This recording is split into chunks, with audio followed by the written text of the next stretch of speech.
Yale's apartment? I told you I'm on your side. Go ahead, search the place. I'll wait down here. When you're done, you can honor our arrangement and share your findings with me. Or not. It's your call, Mr. Blacksad. I'll make sure you're suitably compensated. Colbert! Wilson!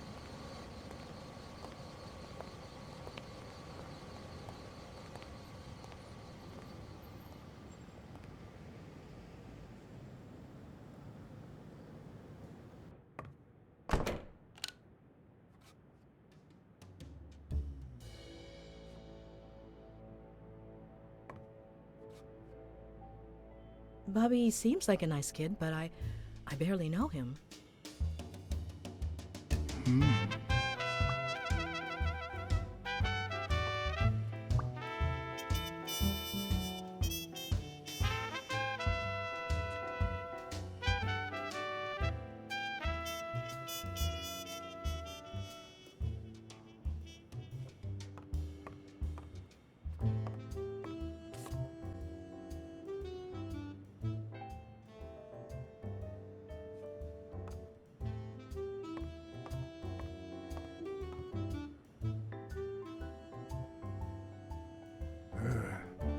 17th century French fables.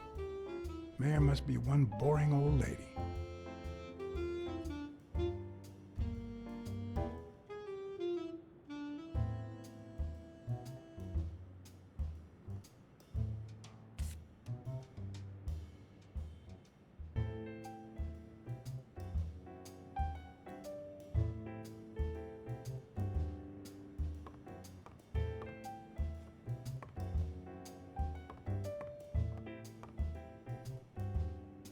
The worst thing about O'Leary's boys dropping by isn't the beating, but the fact that I can't tell what's theirs and what's Yale's. Can't say this is the ideal drink for an athlete. Then again, it could be your classic bookie thug lunch.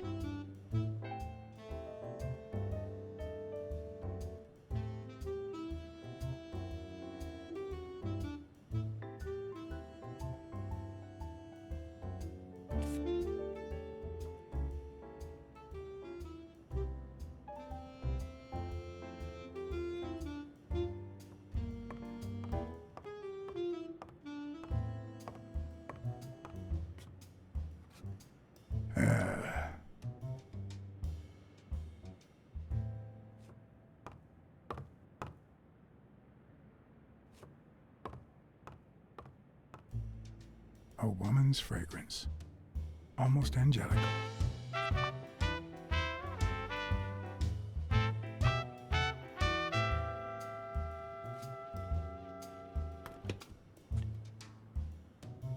I'm not sure how Yale's love of pickles will help me crack the case, but it's good to know.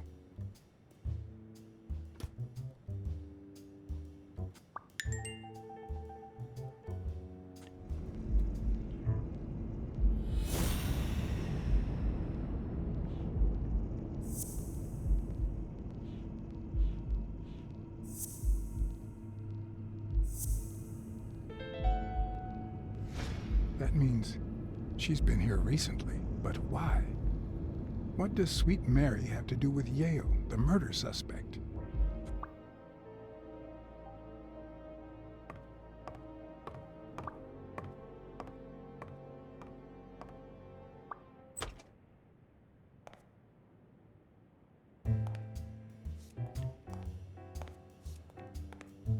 Judging by the general state of the apartment, they were leading a quiet life.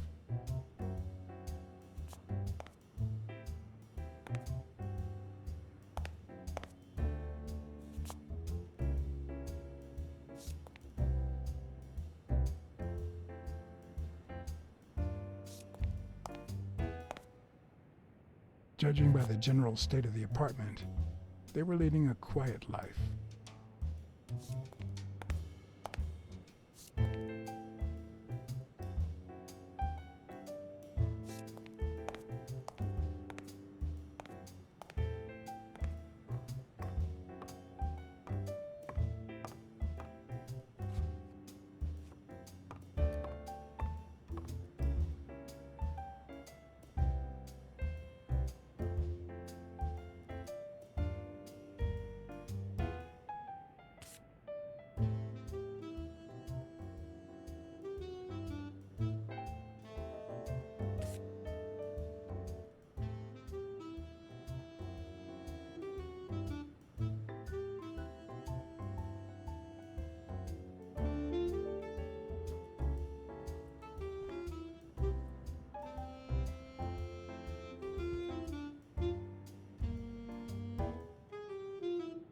So, you like your mob stories, don't you, Bobby? Seems like Bobby inherited something more than boxing skills from his father, besides the tendency to vanish into thin air, of course. Nice chain.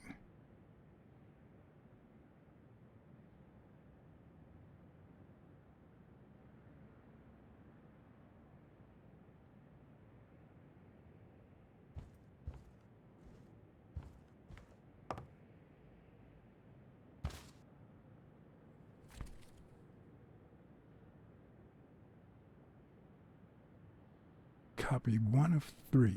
Do you know any of his relatives? His father, Avenarius. Avenarius? The boxer poet? Didn't he disappear 20 years ago?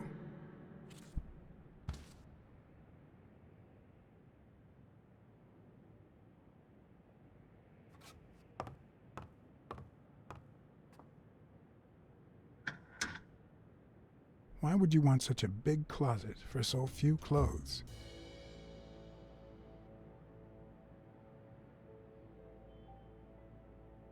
Unless someone emptied it recently.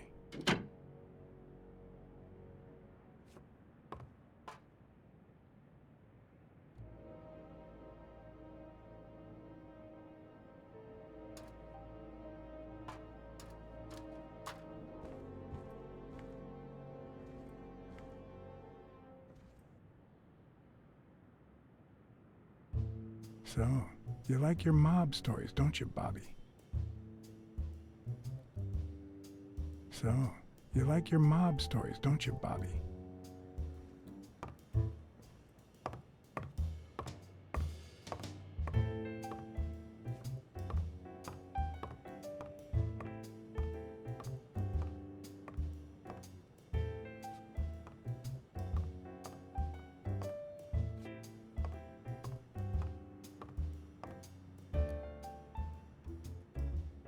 When I left, I told O'Leary I hadn't found a thing.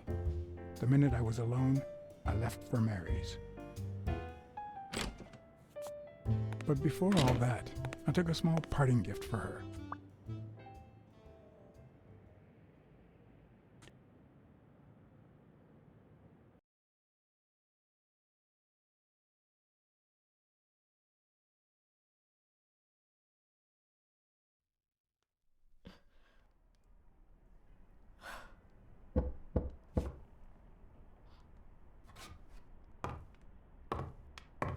I've never trusted angels. Mr. Blacksad? What a... Surprise? When they fall, they turn into demons. Joey told me he was going to spend the afternoon painting the gym and that Bobby would be fixing something up on the roof. So, after I found the body and called the police, I went to Bobby's place, but he wasn't there.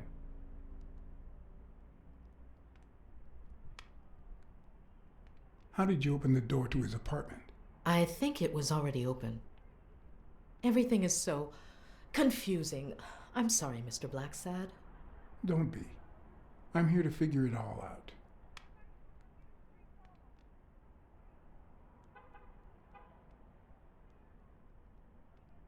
What's your relationship with Bobby Yale? He was like a son to Joey, and we were about to get married, so, you know. Okay, I think it's time to set things straight.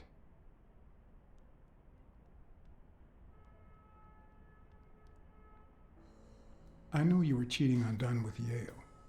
Or was it the other way around? No! How can you even think of something like that? How can you convince me otherwise? I found a picture at Yale's apartment. It's you and him on a roller coaster. Care to explain, Miss Purnell? I'm not white, Mr. Blacksad. What? 7 of my great-grandparents were white. The 8th was black. According to law, I'm a black citizen, even if my skin says the contrary. Do you know what that means when you're born in North Arlington, Alabama?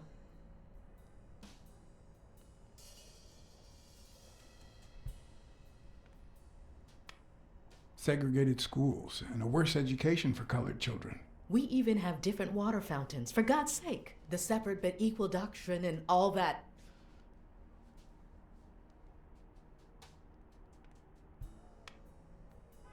That damn nonsense. And all the lies. That's why I moved here. No one knows what color my great-grandparents were.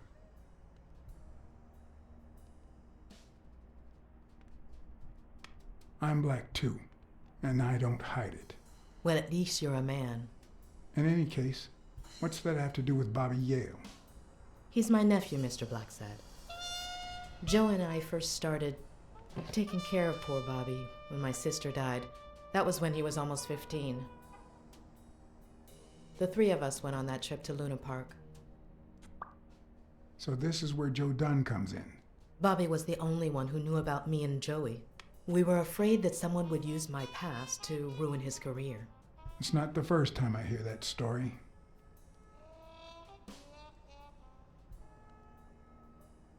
I'm sorry I accused you so lightly. Don't worry, I understand.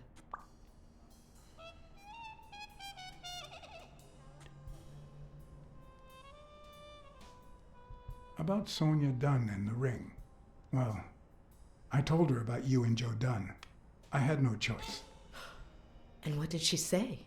I don't think she took it too well, but she might come to understand it. Maybe. But I'm not so sure you'll be able to keep my other secrets safe.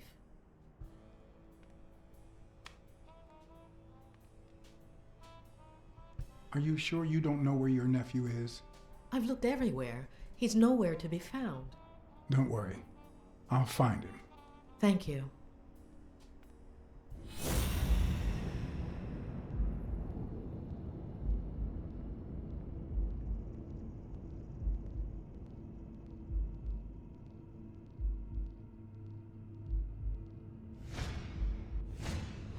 TV and radio all in one.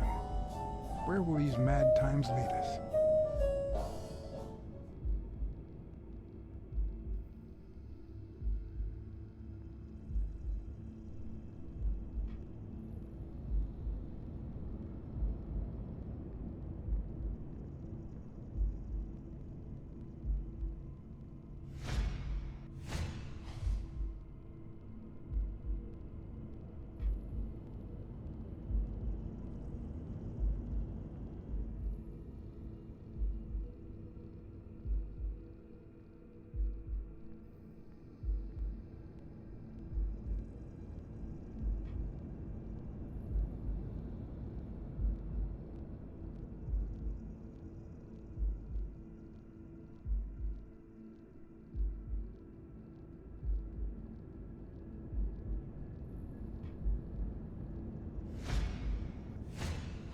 Mary smells like... Actually, the whole room smells like a pie fresh out of the oven, so I can't identify any other fragrances.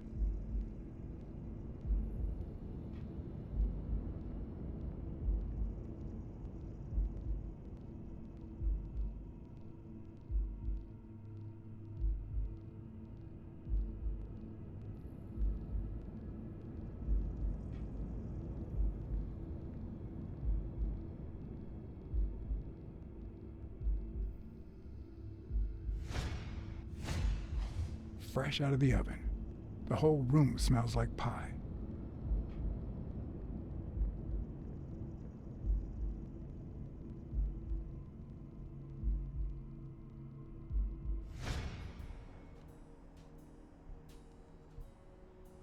That cherry pie smells so good. I'm starting to get hungry. Thanks. I pulled it out of the oven right before you arrived. Oh, where are my manners? I'm the worst hostess in the world.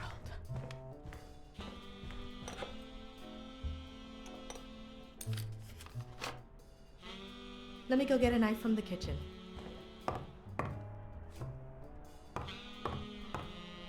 And you must be thirsty.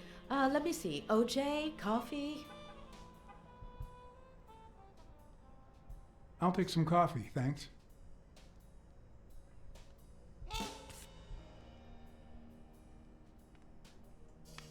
She's wearing the same clothes in both pictures, so she's probably telling the truth.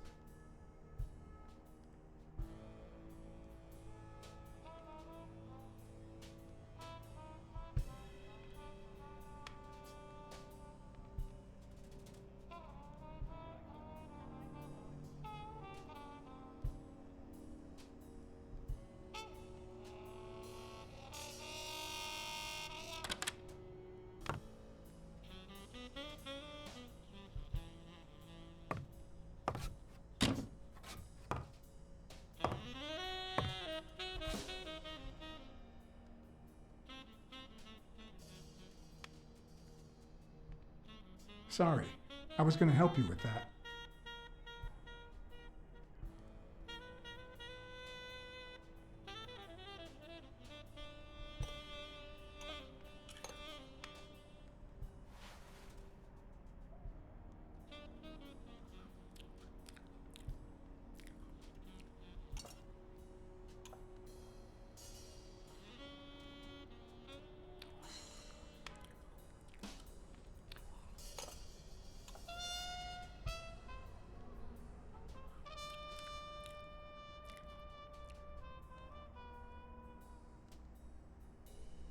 You should open a bakery and sell these pies. Thanks. Joey used to say the same thing.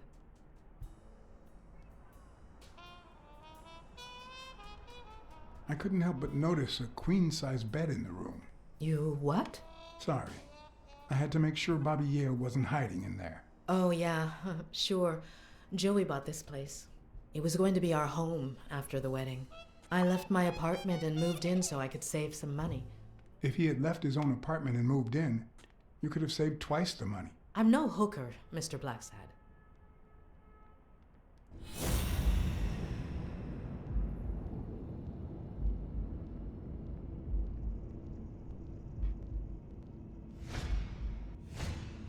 Now that there's almost no pie left, the scent has also disappeared. Interesting. Now Mary smells like a huge dog. Mary, when are you going to stop lying? I know your nephew is here.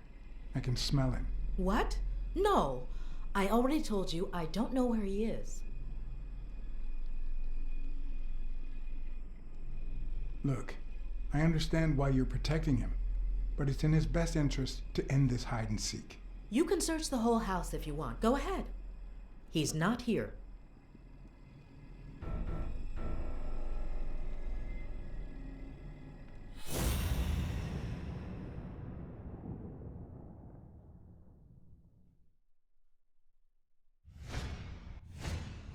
Wait a minute.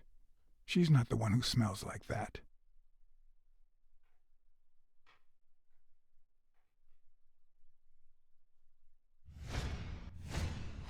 That's where Bobby Yale's scent is coming from.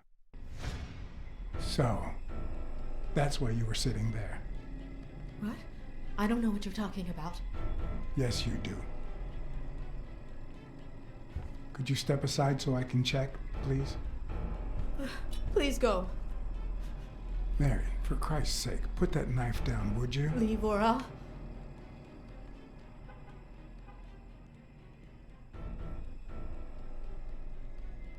Mary, I came here to help.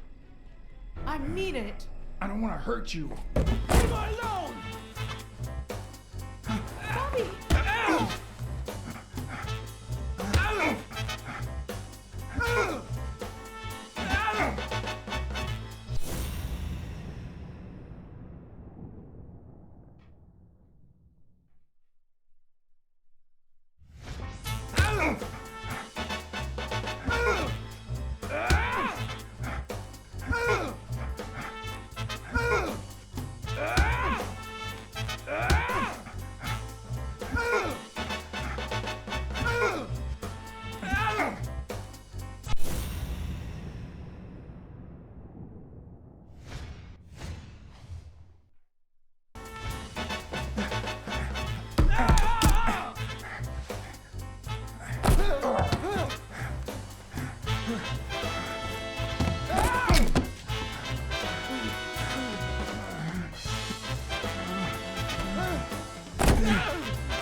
I'm on your side, Bobby.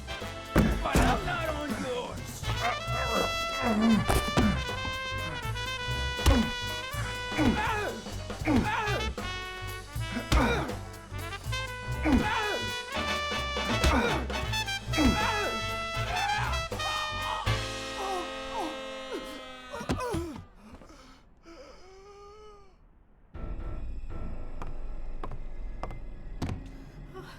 Bobby!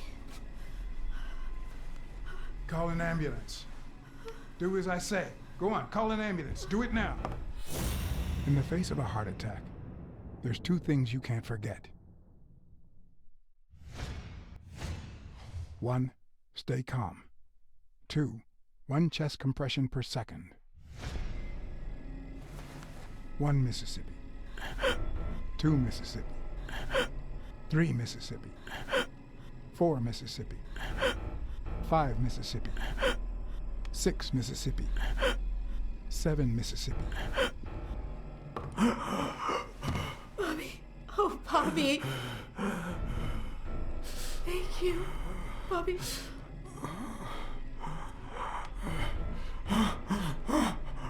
Bobby. Thank you.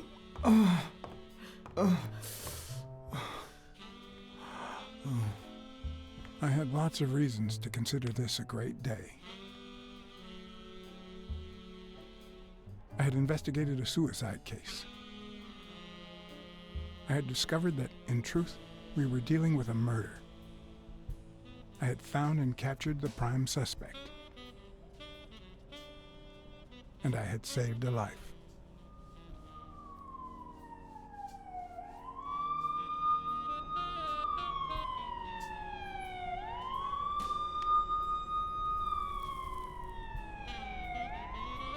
And yet, everything in me screamed that something was going wrong.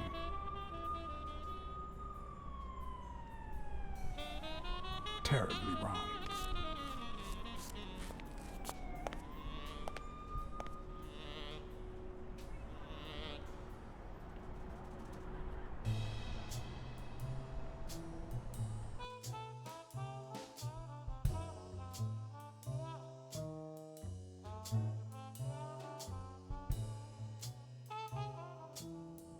Promise me you won't take the law into your own hands. I'd like to think we're not just vigilantes. I want a gun! What the hell? Bang, bang, bang! A fair amount of violence, extortion, and casualties.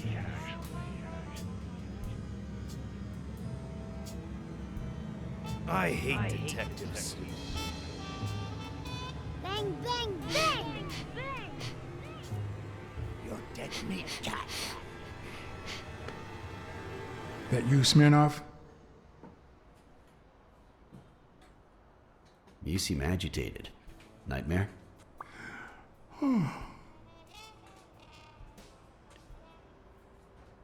Yeah, I have a lot of those. Yeah, that makes 2 of us. Anyway, why don't you go home? In his current condition, Yale's not going anywhere.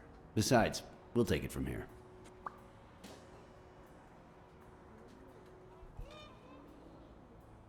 Thanks. I think I need to get some sleep. Yep, that much is clear. As for what happened yesterday, you promised me you wouldn't intervene.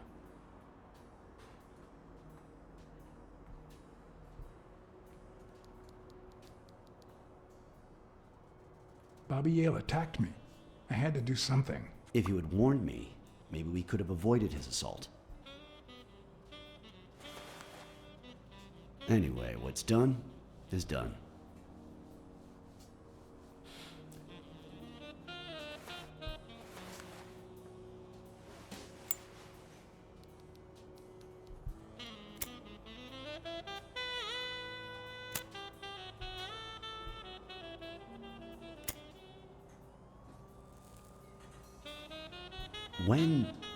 When exactly did you realize that he killed Dunn?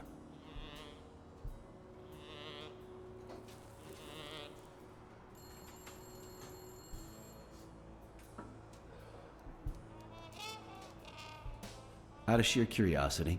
I'm a cop after all.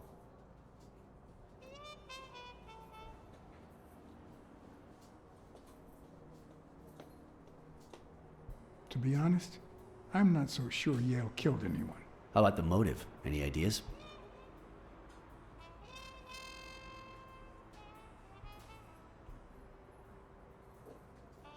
I know Dunn wanted to call the fight off after something Yale did, but I still don't know what. In any case, hopefully Yale will tell us more. Would you let me ask him some questions when he wakes up? I know you will, with or without my permission, so I'd rather not feel betrayed. In exchange, Drop by the station when you can. Your investigation could really help my men. Who, by the way, must be waiting for me to interrogate Mary Purnell. Boy, she was hard to pry from Yale's side.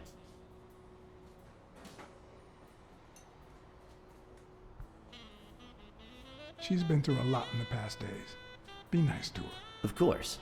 In spite of it all, we're not just vigilantes. And as for you, go get some rest. God knows you need it. I will. Thanks for the advice. Tell the nurses to look at that face of yours. You look like a film detective in his last scene. I'm afraid this film isn't over yet. For your sake, I hope you're wrong. You're in charge now, officer. Okay. I'll send you relief in 6 hours. Understood? Doctor, Who are? Oh, detective. Congratulations. You fared pretty well against that kid. Better than most would have. Now, if you'll excuse me. do I look like I fared well to you?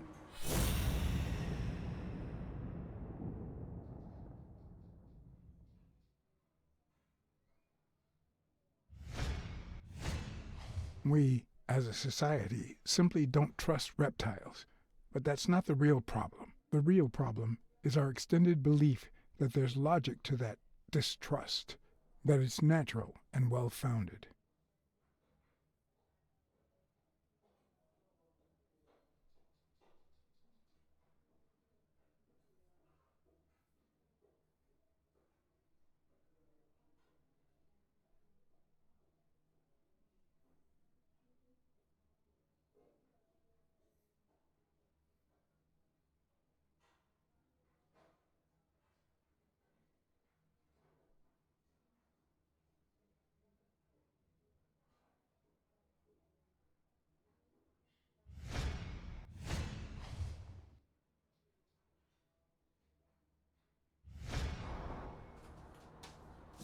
How's Yale? Is he awake? Oh, yeah. Go check on him before he falls asleep again. Although, try not to bother him with too many questions. What's his current condition? It's too soon to tell. He did have a heart attack after all.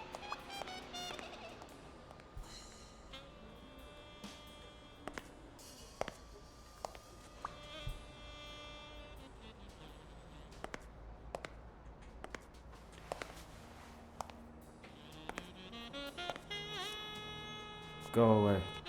I don't want to see you. The doctor told me to sleep. I rarely get to interrogate a suspect with his guard down in a place as quiet as this. Getting the chance to study his body language with no distractions is a rare gift.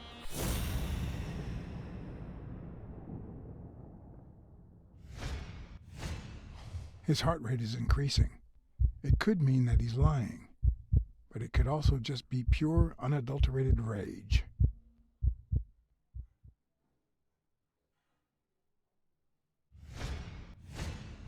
He's clenching his fist, a sign of contained anger.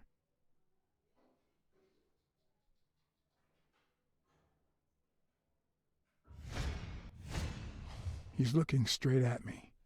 If he couldn't hold my stare, I'd think he's lying.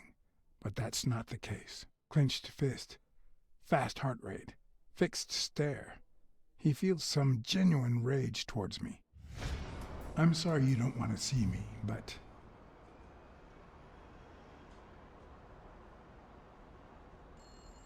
I saved your life, son. Maybe my aunt feels gratitude. I certainly don't. Luckily, I just got my medication. I'll be snoozing soon. All right, I'll just cut to the chase.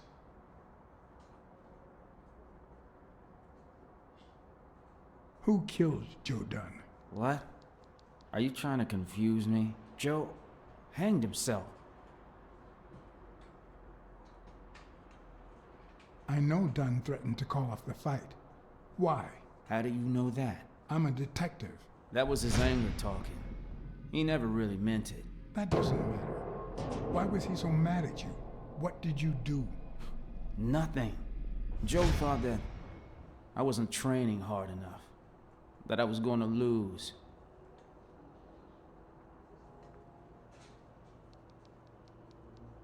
I know the murder weapon was yours. What? The rope? I don't get it. What weapon do you mean? Don't play with me, boy. The chest expander. An expander? I've never had one of those. All right. Let's just say that I believe you.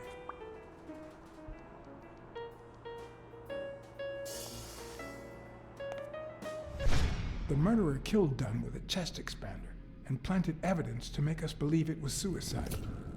But he also left enough clues behind to make sure we found the true murder weapon. Then he put the chest expander box in your locker to frame you. Do you know anyone that twisted and who also happens to have a motive? I don't know.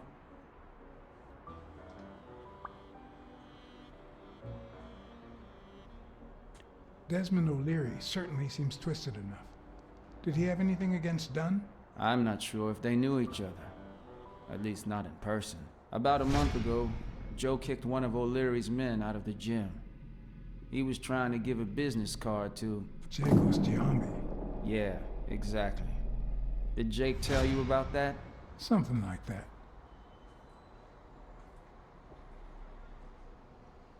What about Frank Cassidy? Do you think he has a motive? Maybe. A few weeks ago, Joe took me to a boxing managers association meeting. Headed by Cassidy. Yeah. He was obsessed with making it illegal for boxers to fight without a manager. Or without an associated manager. Everyone seemed to go along with it until Joe spoke up. He said that would lower us to mob status. That Cassidy had founded the association just to make money by monopolizing the sport. That made others think twice. And Cassidy ended up empty-handed. Poor Cassidy. Maybe it was... What am I saying? Jake could never pull off something like that. Nothing. Never mind. What about Sonia Dunn? Sonia? I doubt it. She's odd, but she's his daughter. I've seen worse, believe me. Blacksad. I think I owe you an, You know, my father disappeared when I was 6, right after winning a fight. We never heard from him again. Do you know what that does to a kid? Who knows where I'd be if Joe Dunn hadn't been in my life? Even when I lost my way and put a gun to his head years later, he still took me under his wing and managed to steer me in the right direction. And now that he's gone, you're risking your life to find his murderer. Thanks.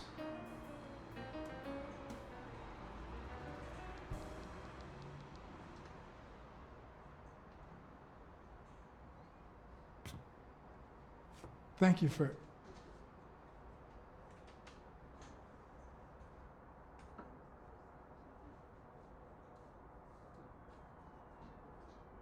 The number of cigarette butts is inversely proportional to my hours of sleep. Ah, damn.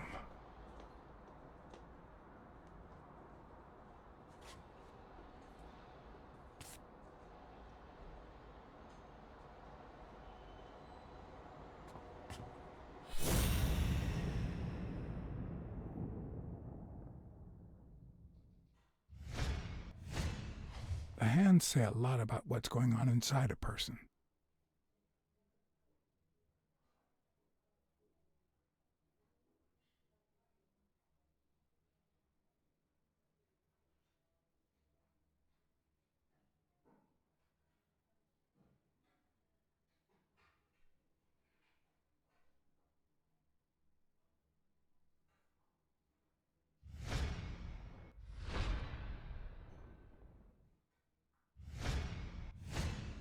Is that eye movement normal?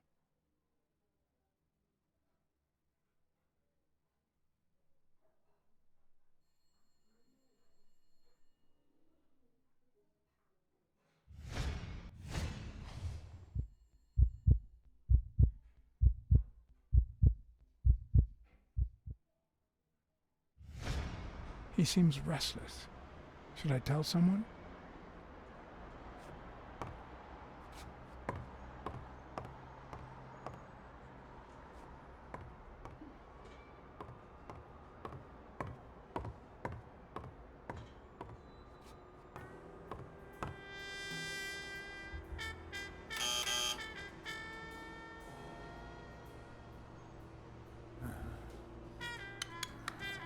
See, there's no fever whatsoever. He must be having a nightmare. Are you sure? Wouldn't you have nightmares too after what he went through yesterday? I know I sure wouldn't sleep. I have nightmares myself, but those go way back. Oh, the poor thing. Do you know what my nightmare is? It's that witch I have to work with. Oh. Good thing she's got trauma surgery at 12:30, but I wish it were a little sooner, you know? Anyway, thank you for letting me know, and for bringing him in. You don't know how excited I am to be involved in a criminal case. It might not be important, but I need to take a look at his medical report.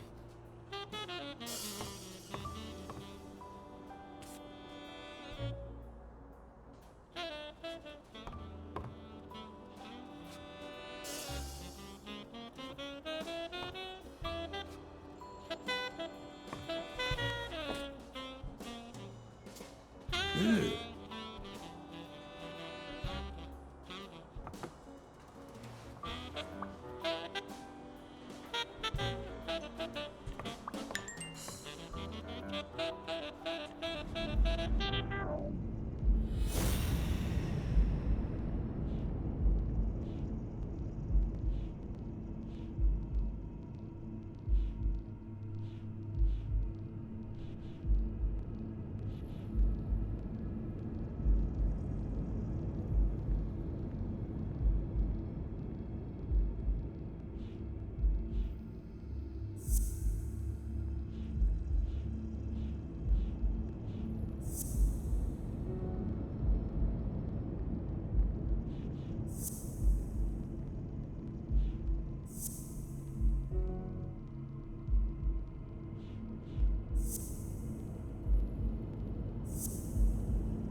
No, the footprints don't match.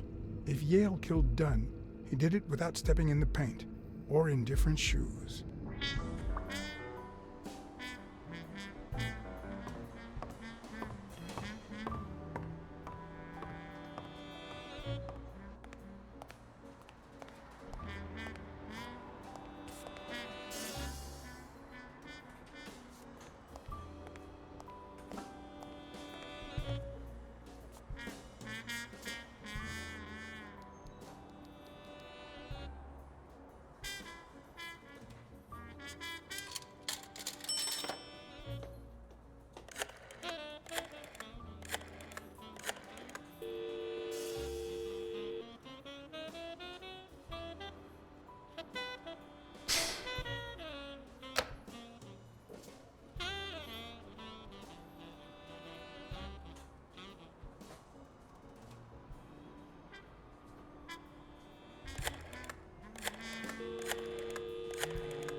Dunn's Jim.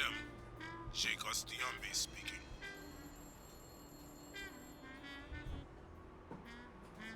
Jake, it's Blacksad. I just wanted to... I have work to do, John. Call you later. Ronald, get on that ring!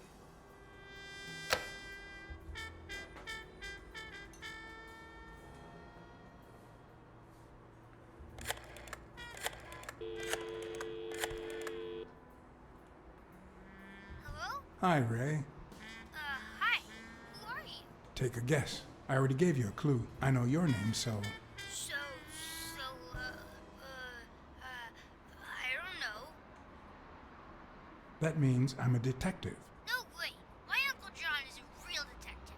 He's way cooler than you. Wait a minute. You're Uncle John. Uncle John, I guessed it. I'm a detective too. Mom, it's Uncle John. I guessed it. You got me, Ray. Congrats. What did I win? What do you want? I want a gun. Bang, bang, bang! Bang,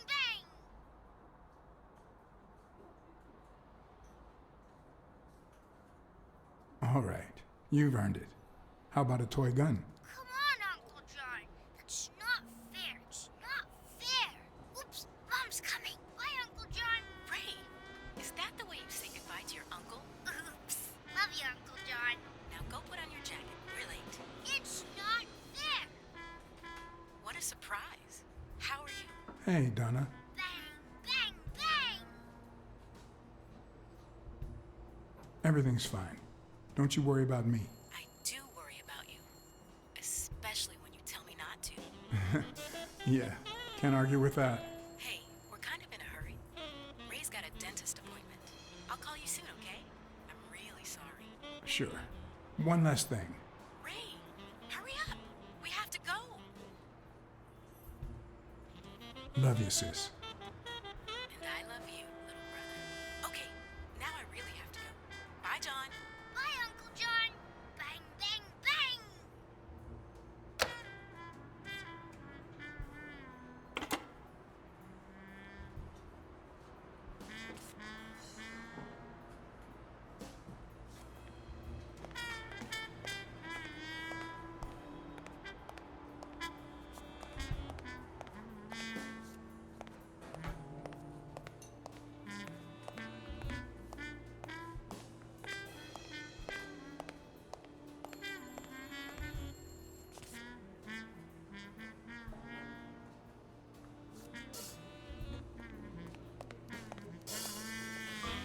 Hi. You're awake, handsome?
They ran several tests on Bobby Yale last night after admitting him.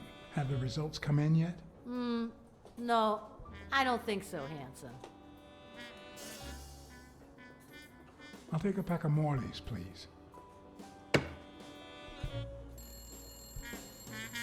Honey, get me a pack of Morley's for Mr. Handsome.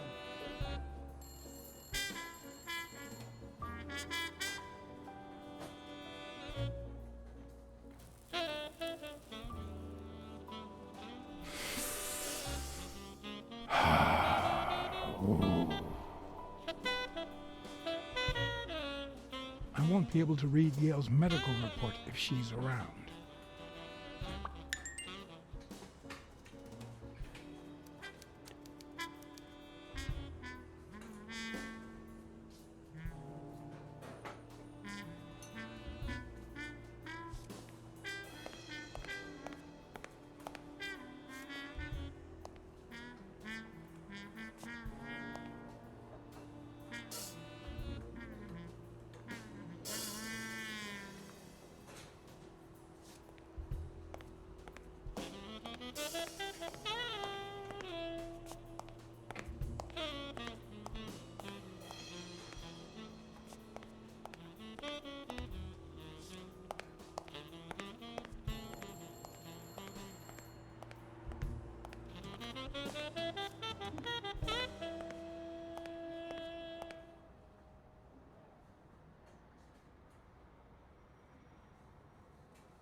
Jerry Highfill.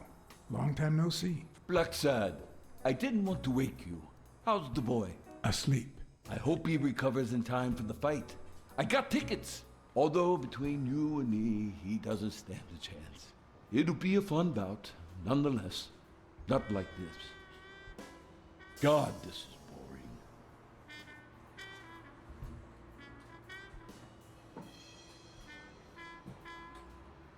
Are the odds against Yale that bad? The boy's talented, don't get me wrong.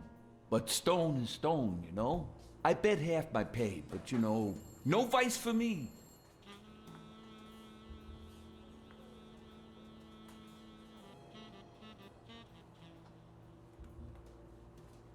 You want to smoke? Don't smoke or drink, no vice for me. Smoking's dirty. Alcohol goes straight to your head. And women, they're all just mean. Well, everyone except mine.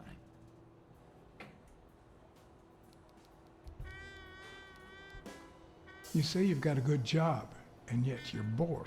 Well, it's just a figure of speech, really. I like my job. Is it boring? Yes, but I can entertain myself with a good fight or a football game. Well, watching them, that is. Are you sure about that? Not even one little vice? Nope. Between you and me, when someone gives in to vice, it's because something's missing. Something in their life just isn't right. I've got a good wife, a good job, a good house, a good TV, and a good hobby. Sports. Well, watching them, that is. What else do I need, eh? Blacksad, vice is for losers. Man, I'm bored. Well, I'm going back in.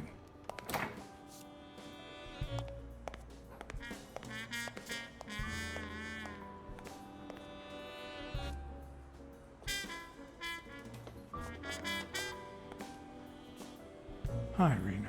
Still with us, handsome? Come on. You've got Yale's report on the table. I can see it.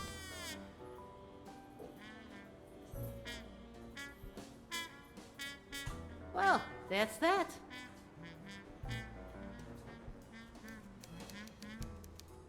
What if you show me Yale's report, and I buy you dinner? You're handsome, all right. But I'm not stupid.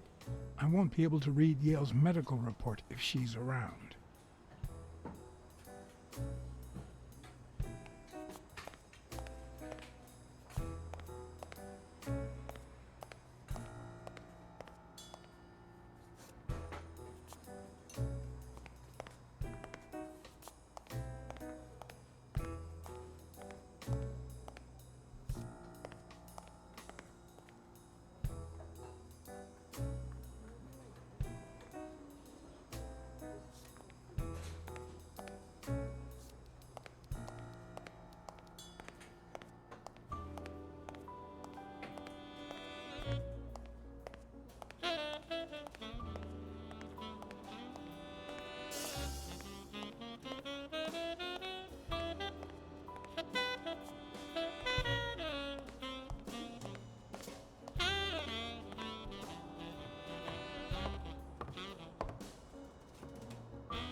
Something's wrong with him.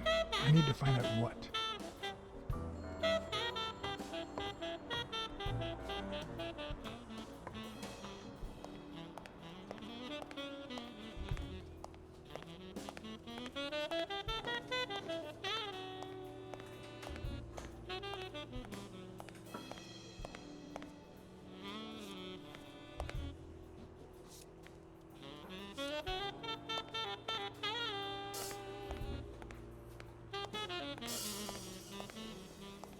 I won't be able to read Yale's medical report if she's around.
won't be able to read Yale's medical report if she's around.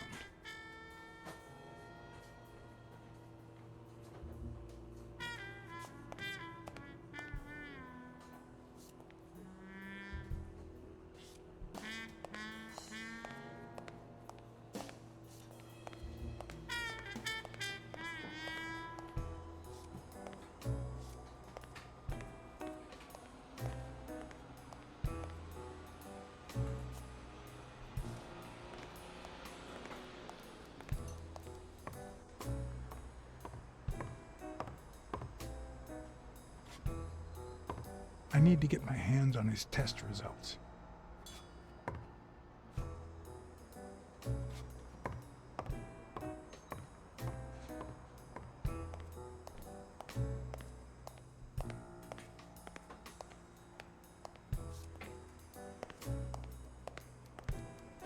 I won't be able to read Yale's medical report if she's around.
It seems like the Doe nurse will be assisting Dr. Talbot during his 12:30 surgery.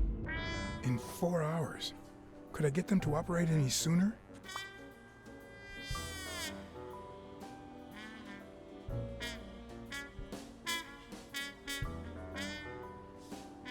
I won't be able to read Yale's medical report if she's around.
Trauma?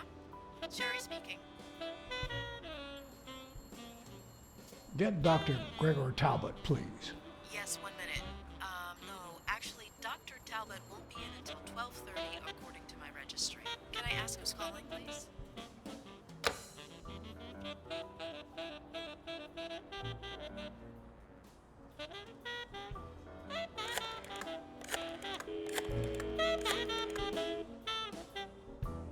Sherry, this is Dr. Talbot. We have to reschedule the 12:30 procedure. I want everyone in the operating room in 5 minutes. If anyone gives you any grief, tell them it's a matter of life or death. Understood?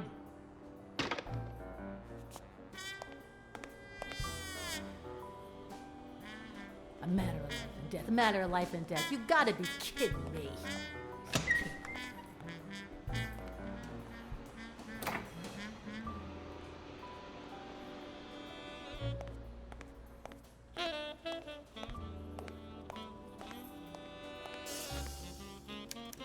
All right now.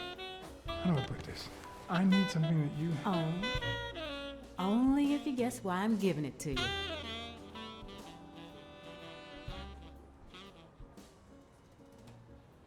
I think you just want to spite your fellow nurse. Well, aren't you smart? But be quick about it. You hear me, huh? If that witch comes back.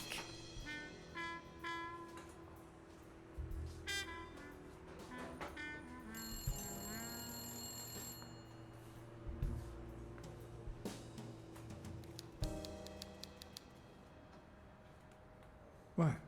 What does it say here? Ah, you know doctors. The top handwriting is mine. Let's see. Extrasystole and dehydration caused by panic attack. Extra what? You know, arrhythmia, like skipped heartbeats. What about this here? It's a good thing I know that Mr. Yale is in Dr. Ferguson's hands. Otherwise, I'd be worried. Hey, no means no, miss. You really don't know who I am, do you? Miss, I've got orders. And the fact is, those orders say that... There you are, Miss Dunn. Huh? Tell him, Blacksad. I can't get through that thick skull of his. You see, Highfill,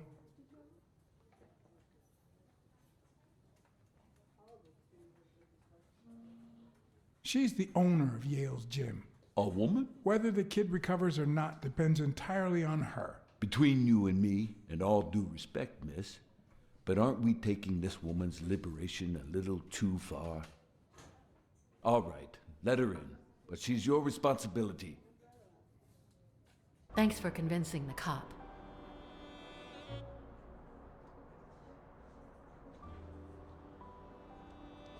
You hired me to find Yale. I wanted you to see him with your own eyes. I see. Anyway, you did your job. I'll send you a check the day after the fight. You can leave now.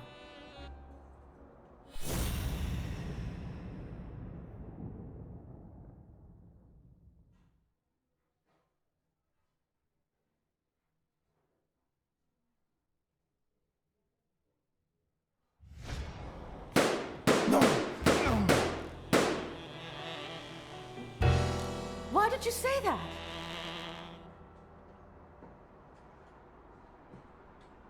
Anyway, you did your job.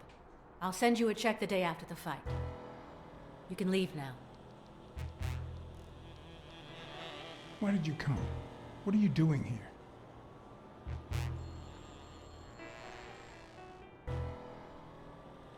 Please, tell me, why are you here?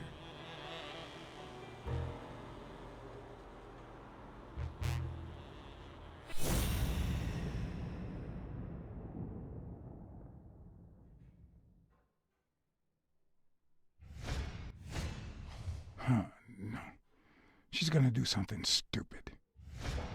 Sonia, don't. He killed my father. You said so yourself. No, I said nothing of the sort. He almost killed you in that floozy's apartment. How could he not be guilty? You can't take justice into your own hands. Believe me, it will haunt you as long as you live. Shut up! None of that matters. How could he not be guilty?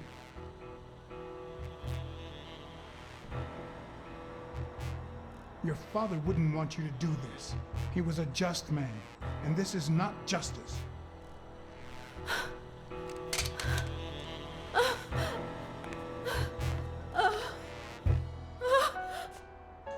Shh. It's okay.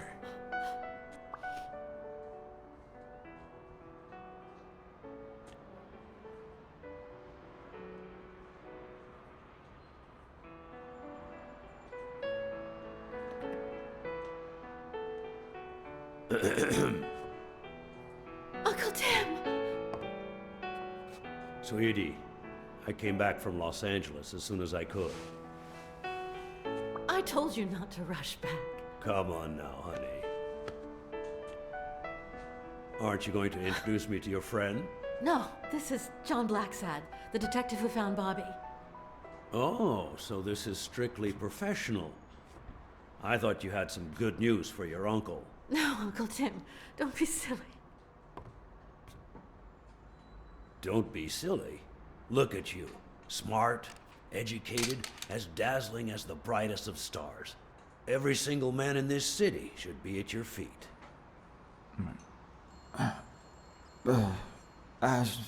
Come on, we'd better let him rest.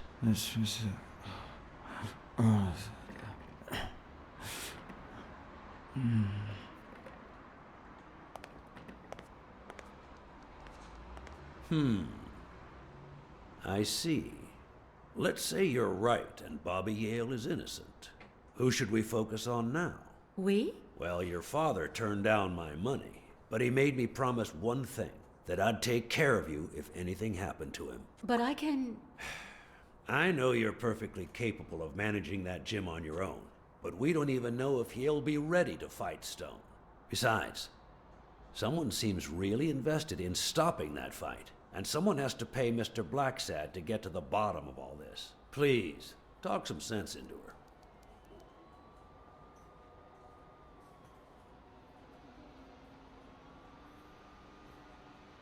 It's your life. As much as you love your uncle, it's up to you to decide whether you want his help or not. Blacksad, I was just starting to like you. All right. Thank you, Uncle. Thank you so much. All right, stop crying or you'll ruin your makeup, honey.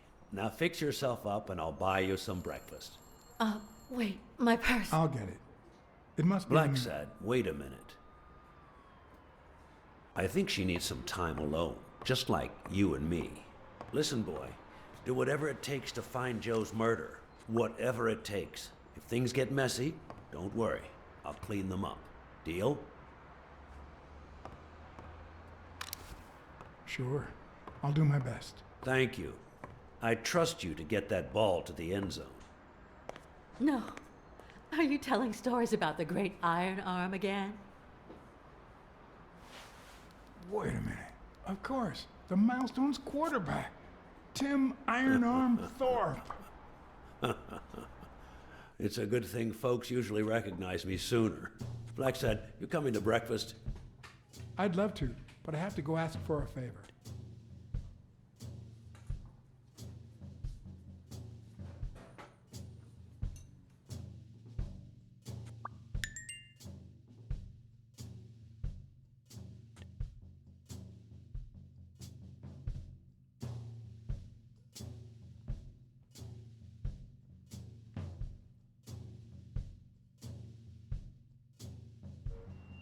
The investigation required that I ask Jake for a small favor.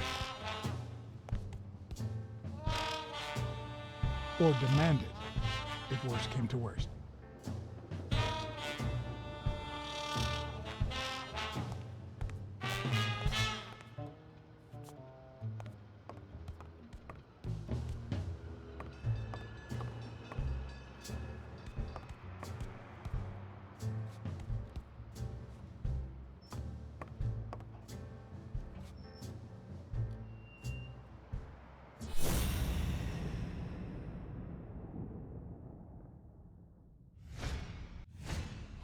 This one's got extra padding, just like Jake.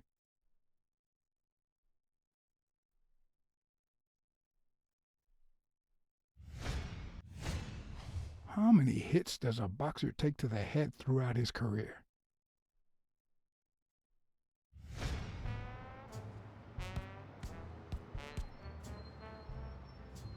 Hey, hi. Hey, focus, will ya?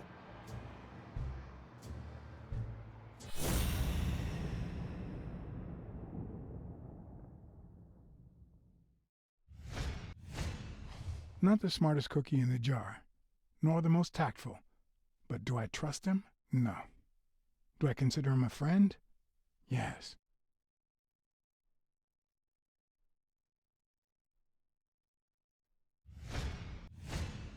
He's been training with those same shorts for who knows how long.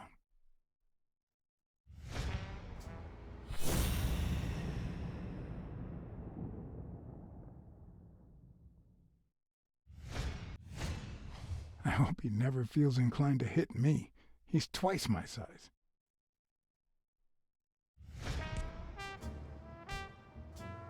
Hey, Jake. Not now, John.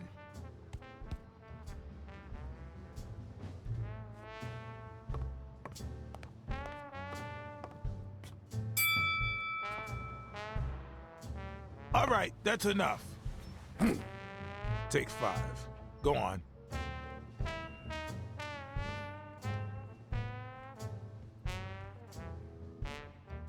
What, John? What's so important?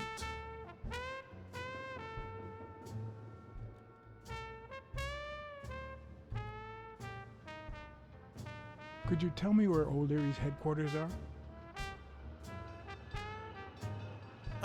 What for? No. You could get me into trouble. No way.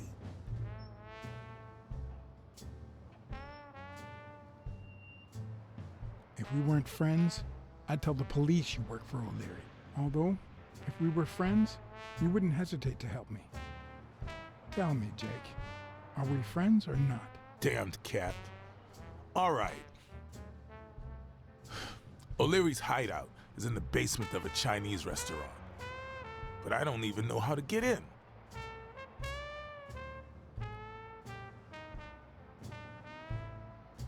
Have you noticed anything strange about Sonia? I don't know. Yesterday she said she hated the gym. But it also seemed like she wanted to save the place. Do you get any of this? I sure don't.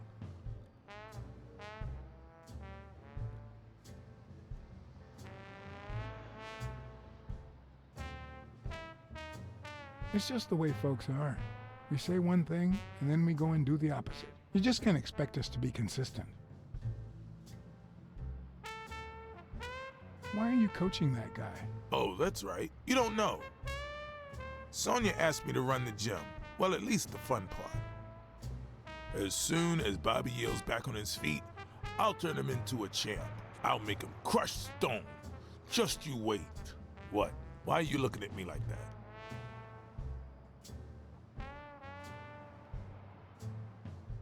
Couldn't you just stop working for O'Leary? Yeah, I guess I could.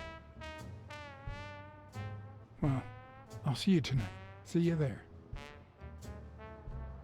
Ronald, the break's over. After 30 hours of work and several beatings, every bone in my body ached for a bed. Now it's my turn. So I went home to recharge. Because the night ahead was bound to be promising.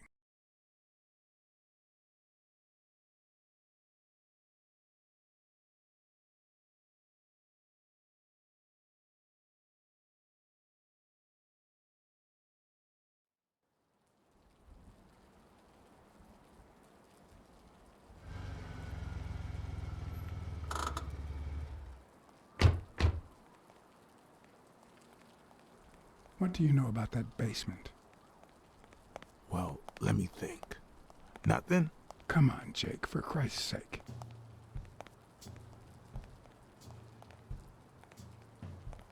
Strain that little boxer brain. You must know something.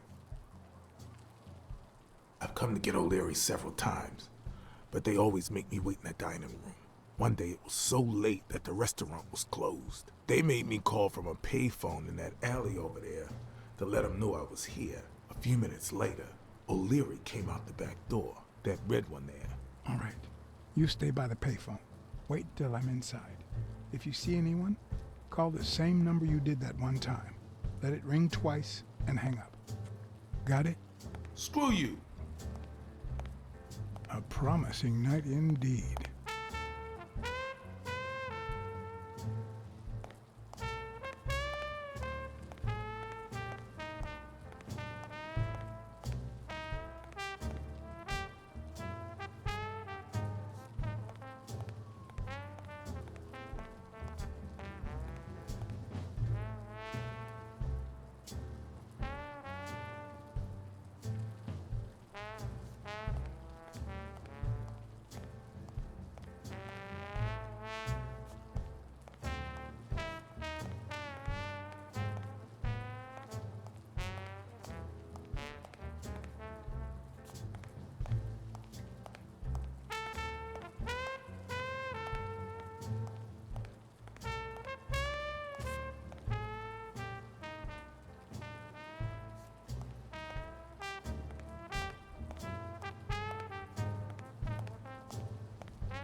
What happened?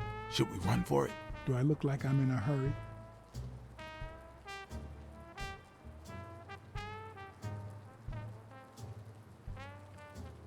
I'm gonna take another look.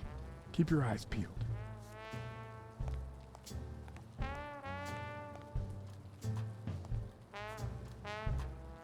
Could it be an elevator shaft? How does this thing open?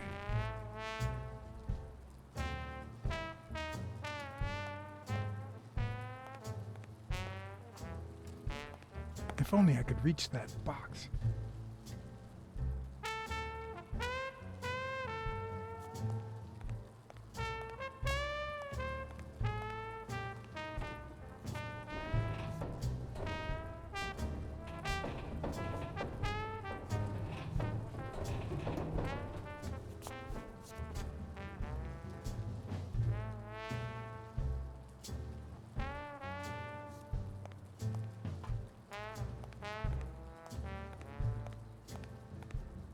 Are you done? What do you think?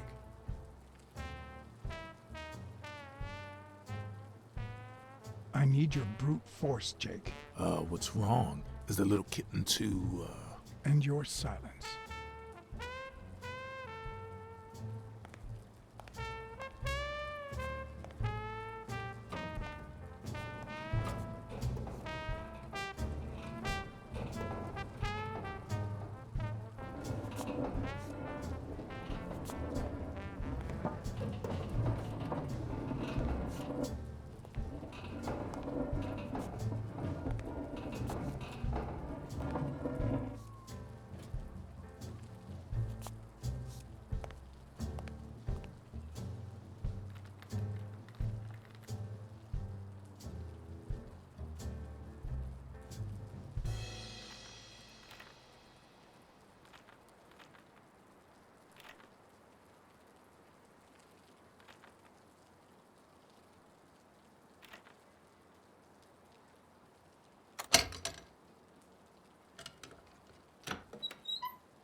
There are questions we only ask ourselves when it's far too late.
Oh, no, not now! Some answers only come to you when it's far too late. Who's there?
I was expecting some frozen bodies.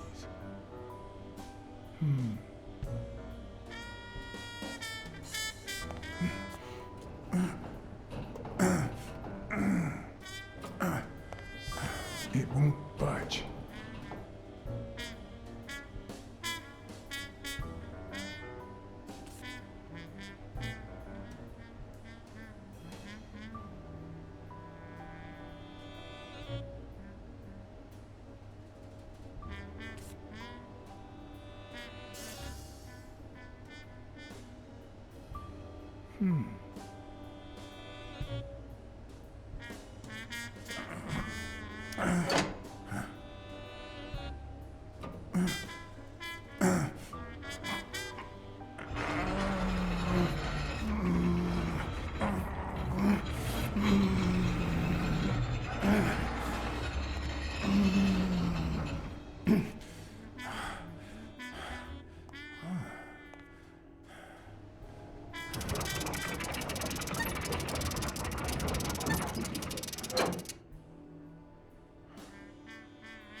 There's one on each table, except this one.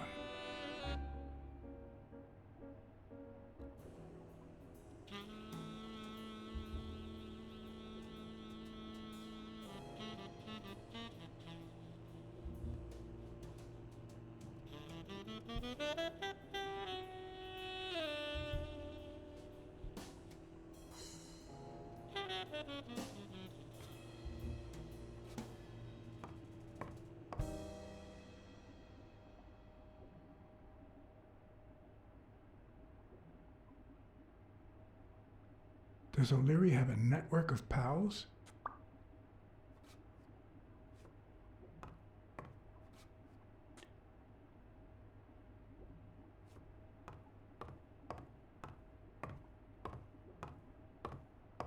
Wow. I didn't realize you could place so many bets on a single baseball game.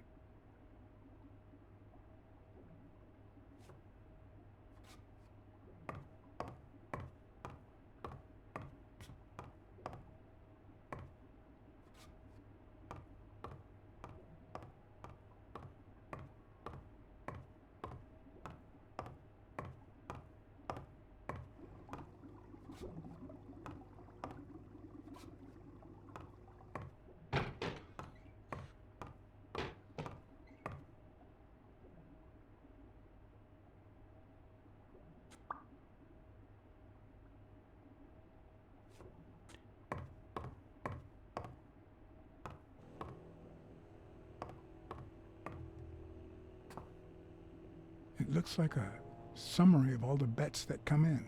Day, amount, bet, wagerer. Wait a minute. Did O'Leary himself bet $5,000 on Yale? Sometimes I forget that criminals, even the office variety, have family and kids.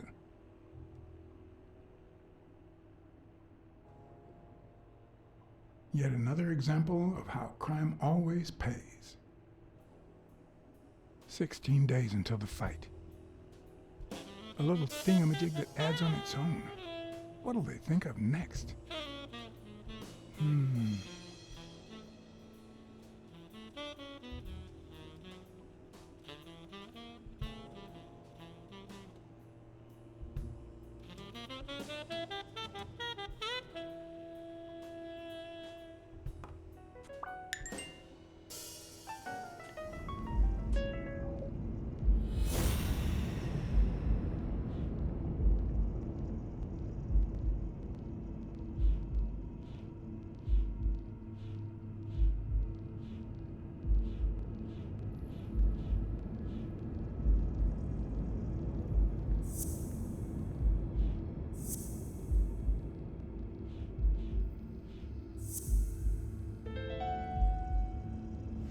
Huh.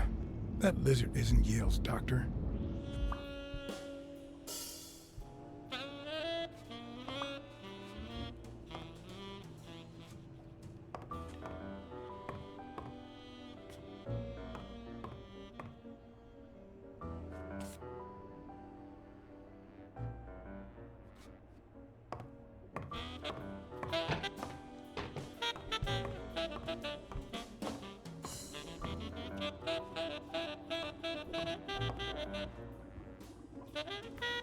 Could that be Ireland?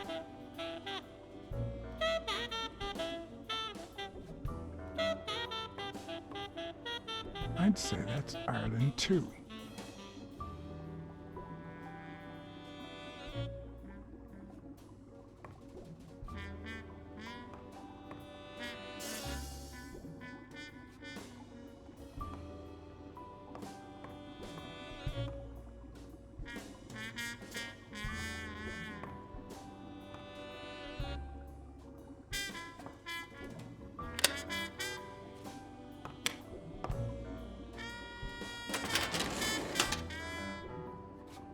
The painting concealed file after file of celebrity reports with all sorts of shady information, ranging from S to Z.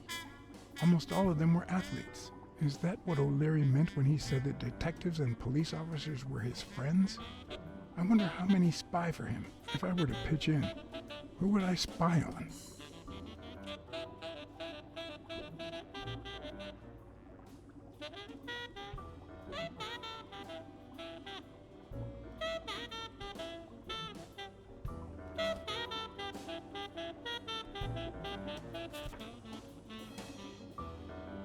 According to Stone's report, he was so clean, not to mention hard to corrupt, that O'Leary opted for a more subtle strategy. Apparently, when he broke up with the tennis player Helen Moore, he set her up with Stone. Lucky for him, they hit it off. As I put away the report, I stopped in my tracks.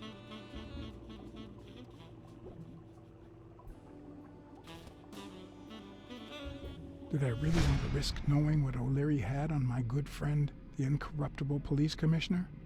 To be honest, if Smirnov had anything to hide, I'd rather not know about it.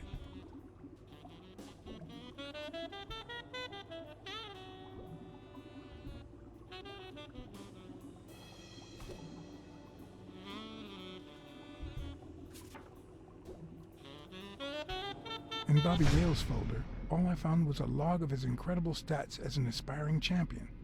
20 victories, 16 by knockout. Although, at the end of the report, someone had underlined one word several times: untouchable.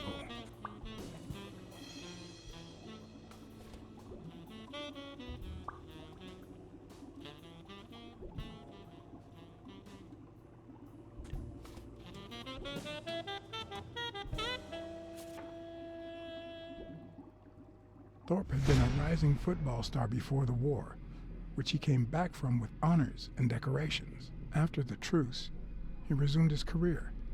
He won 3 season trophies and a couple of MVP awards. He retired after an accident that left him paralyzed from the waist down. He started his own sports advertising agency 4 years ago, but according to the files, O'Leary hadn't even tried to corrupt him.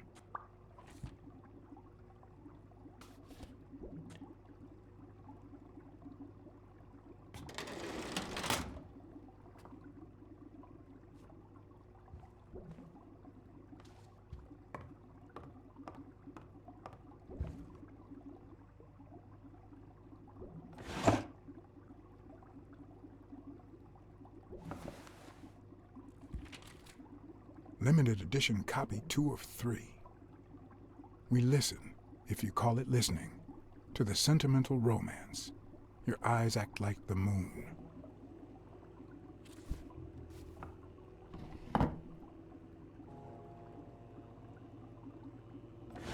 If they're not together anymore, why does O'Leary keep so many pictures of romantic moments with Helen Moore?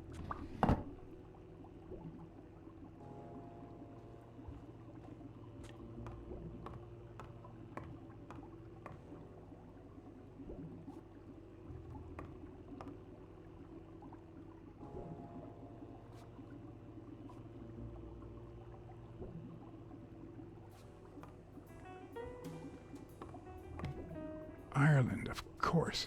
This guy's obsessed.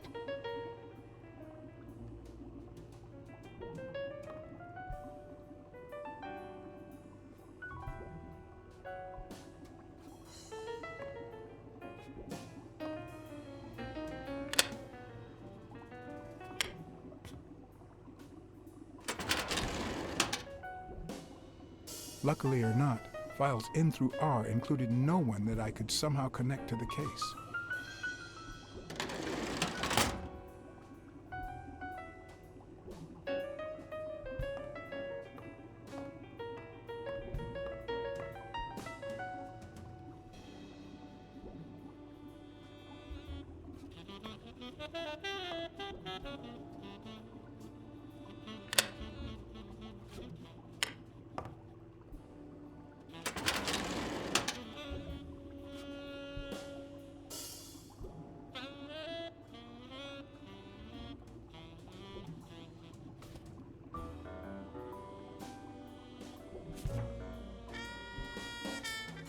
The report on Yale's father was the shortest of all, since only his name was left. Why?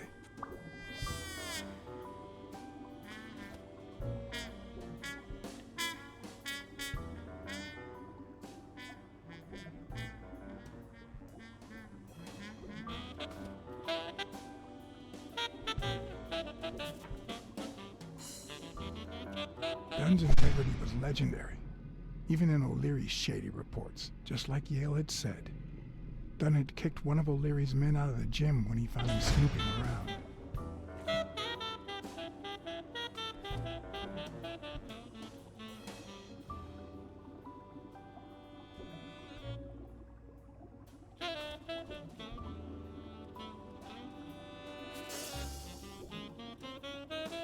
Cassidy's report was possibly the longest among all of O'Leary's files. Apparently, their rivalry went way back. So much so that they spied on each other in the most unthinkable ways. At least I was able to confirm what Yale had told me. Cassidy had threatened Dunn after he refused to join the managers' union.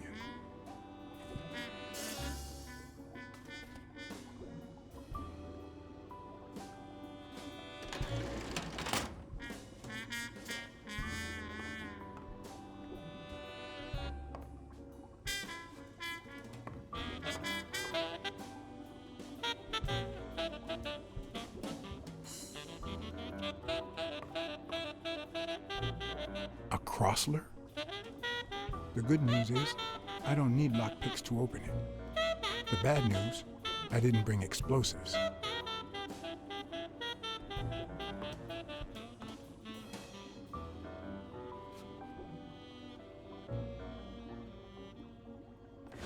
Even Dunn had a gun in his office.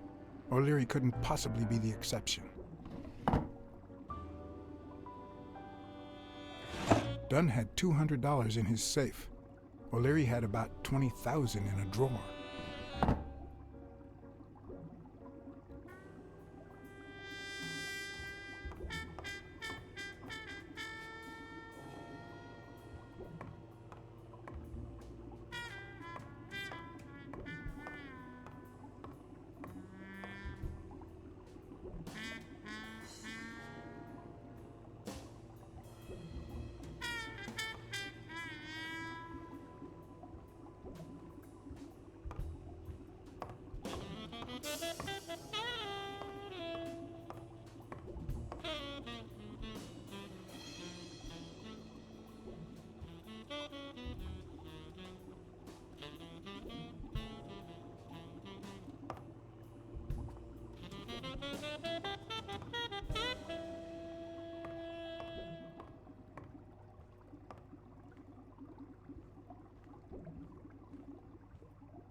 The odds are incredibly in Stone's favor.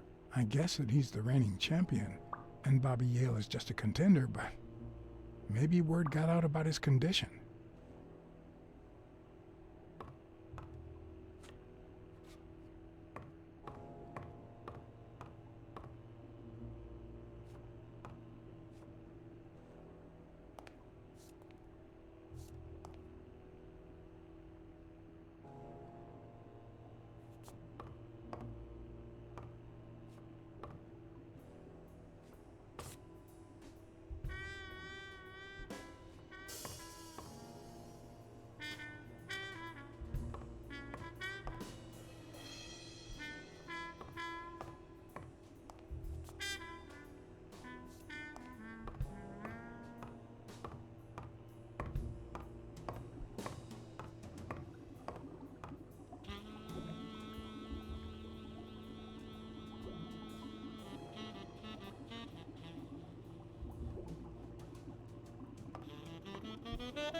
I hope I never become the object of O'Leary's obsession.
Strange as it may seem, the reports revealed that O'Leary had hired Jake as a bodyguard precisely because he was absolutely clean. Apparently, he liked to surround himself with honest people when he mingled with the high society.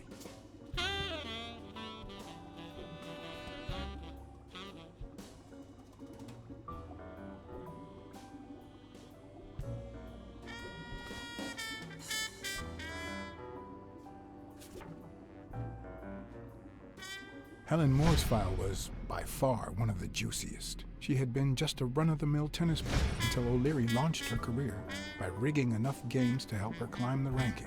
However, O'Leary hadn't fixed any of her games in over a year. In spite of that, she remained undefeated. Be as it may, it was clear that O'Leary had enough information to ruin her career.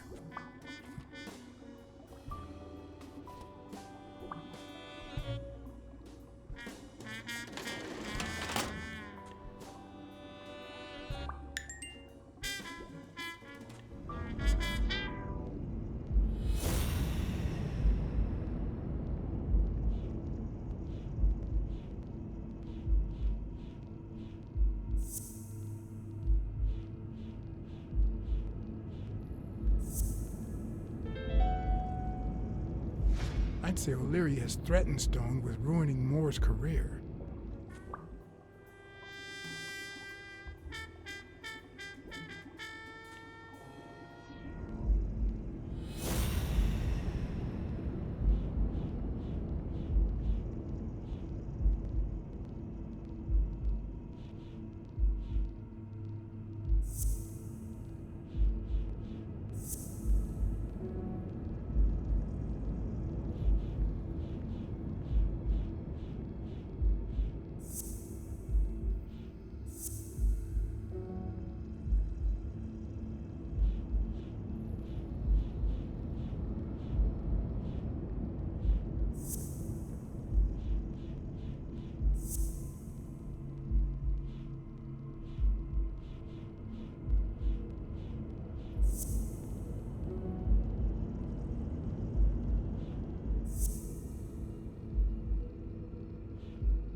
Jake.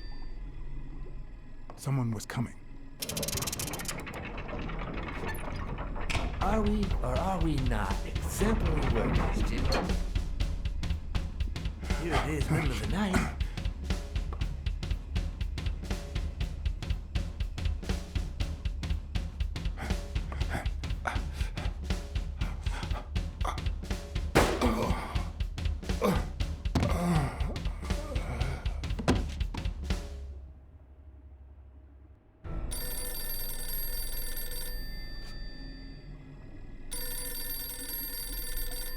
Jake.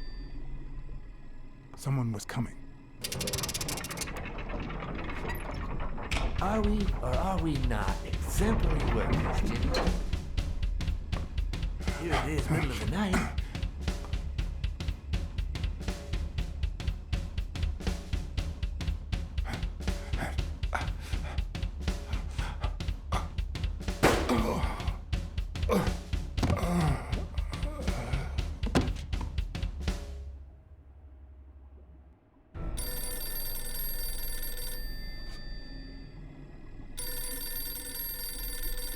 Jake. Someone was coming.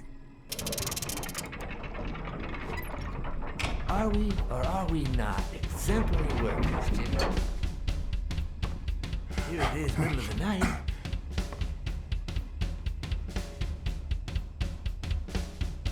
And we're working extra hours.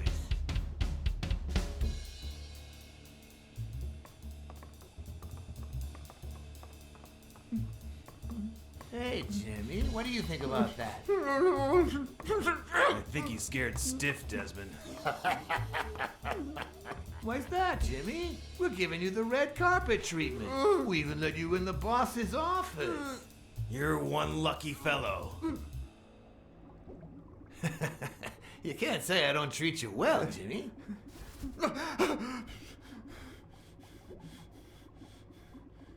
Speak, you moron. Yeah, Very well. Why are you... Shh. Calm down. How long have you worked for me, Jimmy? 3 months. 3 months. Oh, yeah. I hired you right after your cousin Martin died. I need your opinion. How would you punish someone for ruining an innocent man's life with a hit and run, Jimmy? I don't know. Then tell me, what about you, Wilson? What would you do? No, please. I didn't do anything. I swear. He was a good guy. Of course, you already knew that. You knew him better than me, right? He was my cousin. That's why I hired you, Jimmy. You see, Martin was a dear friend. And his widow said you were a nice kid. That you do a good job and you needed the money. And I have a soft spot for those in need. Please. But, you know what? I talked to her just yesterday. She told us you did some naughty things to her with that gun, Jimmy. No. That's no way to treat a widow, is it?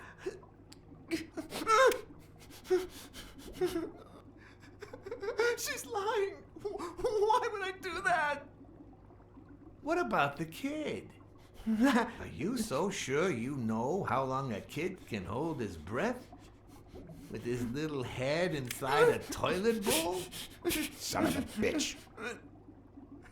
I didn't want to. It was his idea. Selfishly, I was glad I hadn't risked my life to save Jimmy. Maybe not even someone like him deserves to die. But one could also argue that I didn't deserve to die for someone like him.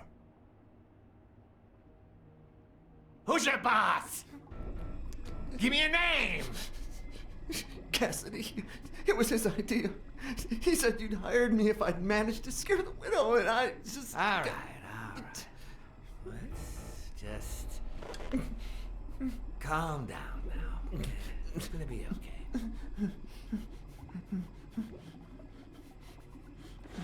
There are two sacred principles that rule my life. The first principle is the love for my family. I do anything to protect them. The second principle, I never put my future in the hands of fate. I always play it nice and safe. And I would even add a third principle, or better yet, a rule. If anything threatens either of these two crucial principles, I take matters into my own hands. You see where this is going? For the first time, I got someone killed. Even though all I really did was rat him out. No, I just... Stop interrupting me, Jimmy! It's not polite! You're all the same. So rude. You know what? Let's leave it at that. You're going to give a message to that disgusting walrus Cassidy, aren't you? Yeah, sure. Whatever you say.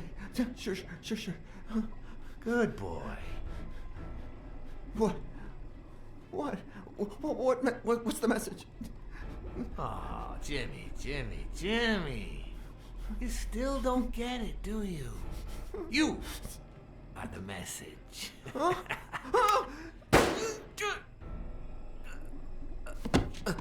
Come on. Wrap him up. Make sure Cassidy gets the message for breakfast, will you? I hope he chokes on it. Got it.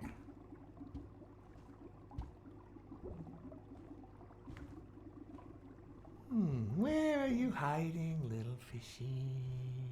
Once again, you didn't get to hear the end of my story.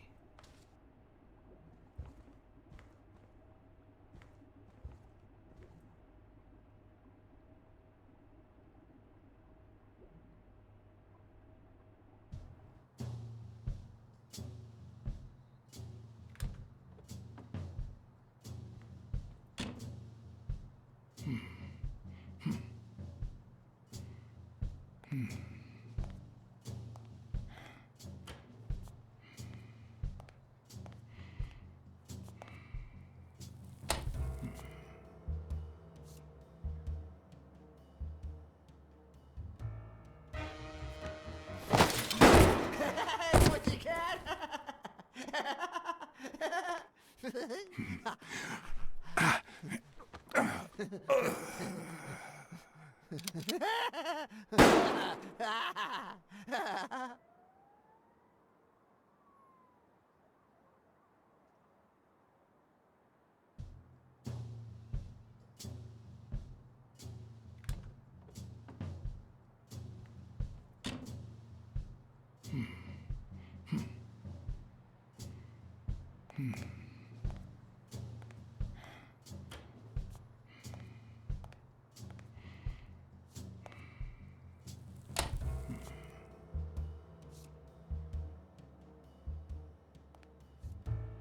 What? Just where do you think you're going, putty cat?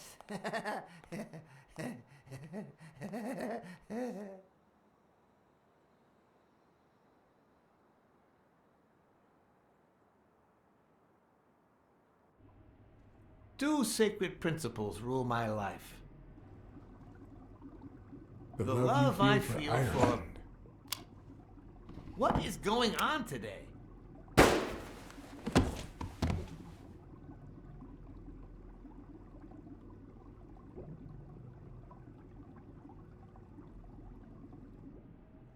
Two sacred principles rule my life. The love I feel for... What is going on today?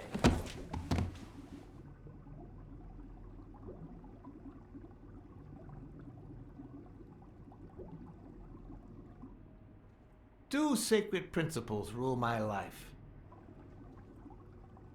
The The love love you I feel for your feel family. for... What is going on today?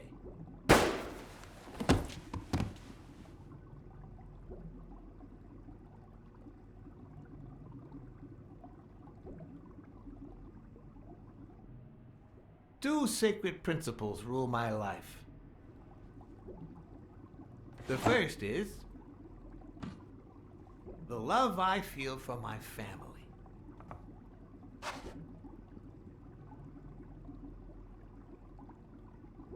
The second,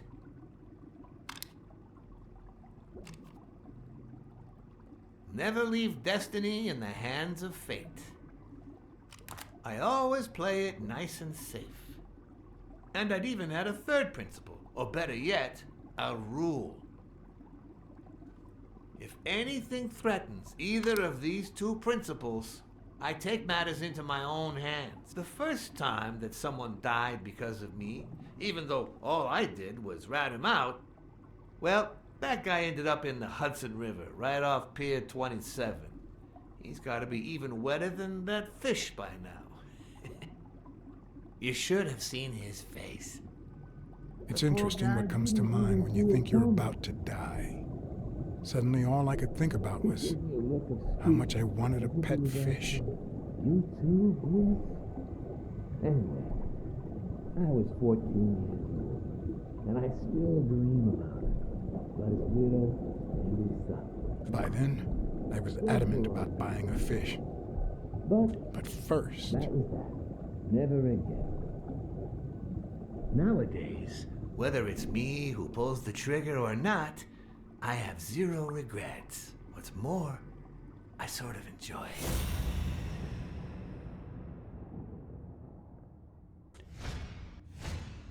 In case anyone had any doubts about who's the boss around here, I'll put my dirty feet on his luxurious table to prove that all of this is mine.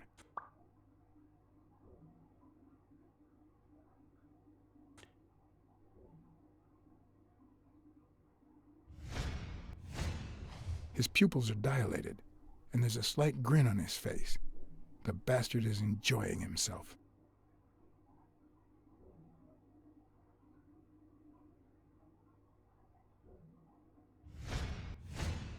When a mob boss declares his love of family, it can only mean that A, he won't hesitate to ruin yours, and B, he's cheating on his wife.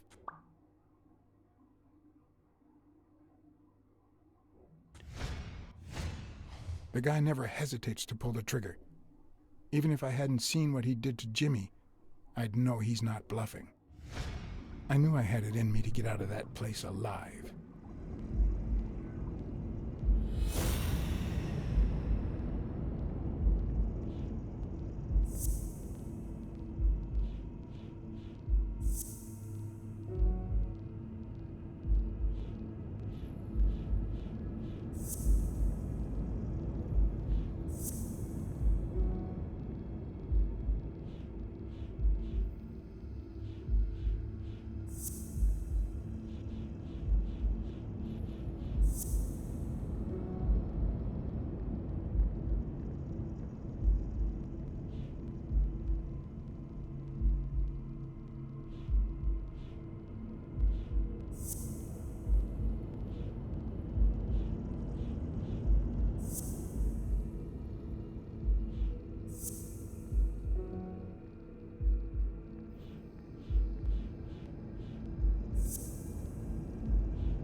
O'Leary's wife is having an affair with Colbert? Should I serve this to O'Leary on a silver platter? Or threaten Colbert so he'll get me out of this mess? And, well, that's it, I think.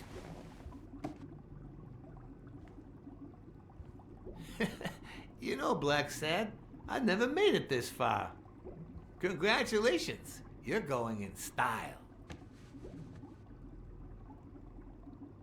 I didn't want to interrupt you because I respect you and your word. Colbert told me to come here. What? Me? No way! You did what? Colbert? When?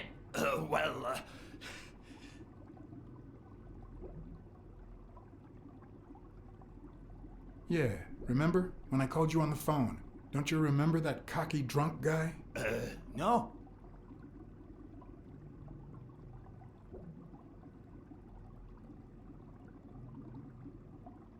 He kept bragging about how he was banging another guy's wife. Oh? Oh, yeah. Weird times, huh? Yeah, and you congratulated me for finding Yale and saving your life. Several times.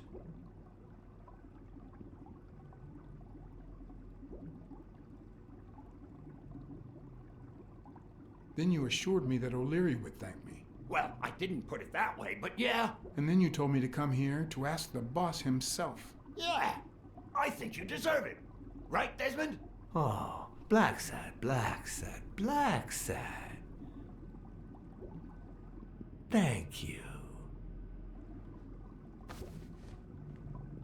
And sorry for jumping to conclusions. First, you get a random beating from my men. And here we are. When you shared what you'd found in Yale's apartment, well, it made me sort of want to trust you. But as you well know, you can't trust anyone in this world. Take it. It's only fair.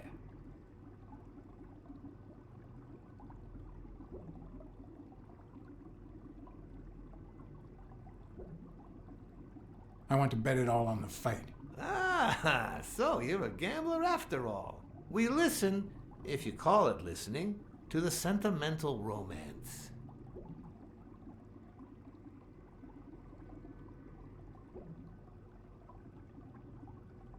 The word you're looking for is feel. Same difference. Anyway, go ahead. Place your bet.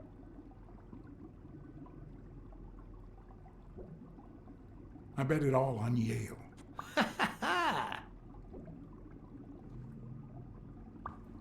Oh, Blacksad. Aren't these odd hours to pay me a visit? Your message was important, but certainly not urgent. It could have waited until tomorrow, don't you think?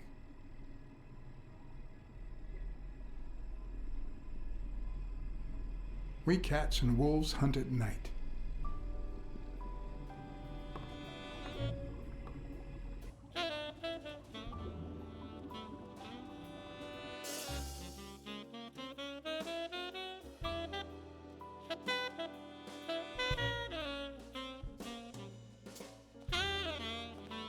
I wish I was a noir fiction writer. At this very moment, I could write a couple of pointed, ironic remarks for the narrator to recount what I just lived through. The dark, crooked alleys of New York reminded me of the state of my own soul. No. Fall loomed over me with the... Fall struck me with the full force of my long-lost youth. Nah, not that. Fall descended over me with the full weight of a guilty conscience. God, that's worse.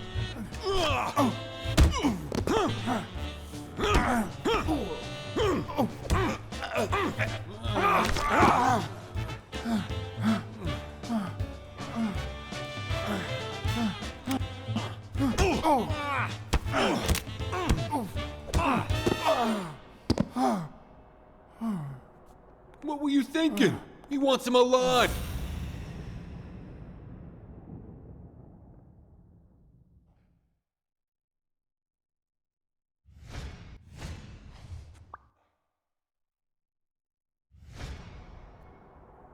I felt falls seep through my bones like the pain of a good beating.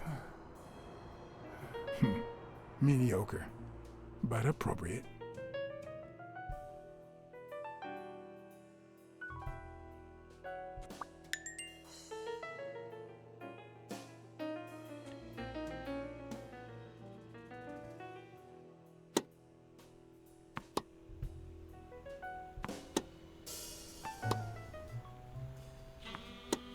Against all odds, next morning I got up bright-eyed and bushy-tailed. And I had my kind, unknown assailants to thank. The beating had taken its toll, but for the first time in months, I had slept like a baby. Oh, come on, Helen, focus! All right, take 5. We'll work on that double backhand later.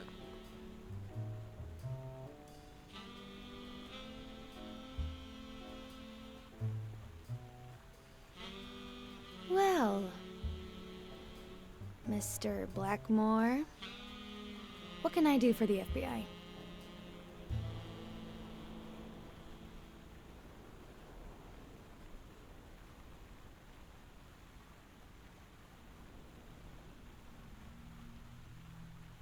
Actually, the real question is, what don't you want the FBI to do to you? Quick to thread, are we? Not that I'm not flattered, mind you, but I'd appreciate if you were a bit less fake.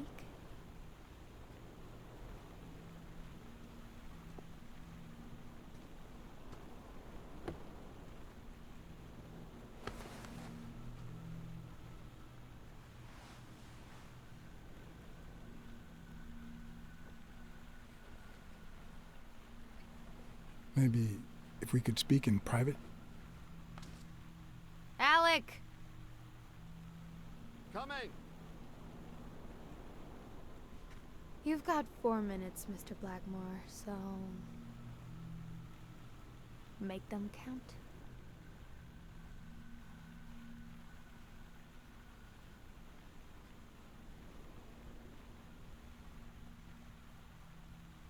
They say you're currently involved with Al Stone, the boxer. Is that correct? Wow. The FBI sure knows what it's doing. So, out of the 100 million Americans who know about that, who did you extort to get such highly confidential information? Don't beat around the bush. We know why you're with him. Oh, so you like his biceps too? Desmond O'Leary asked you to seduce Stone. Why? What? No, I met Al by chance at a party. A party hosted by Desmond O'Leary. No, that can't be. No one is that shrewd. Not even him. Damn, I hate that bastard.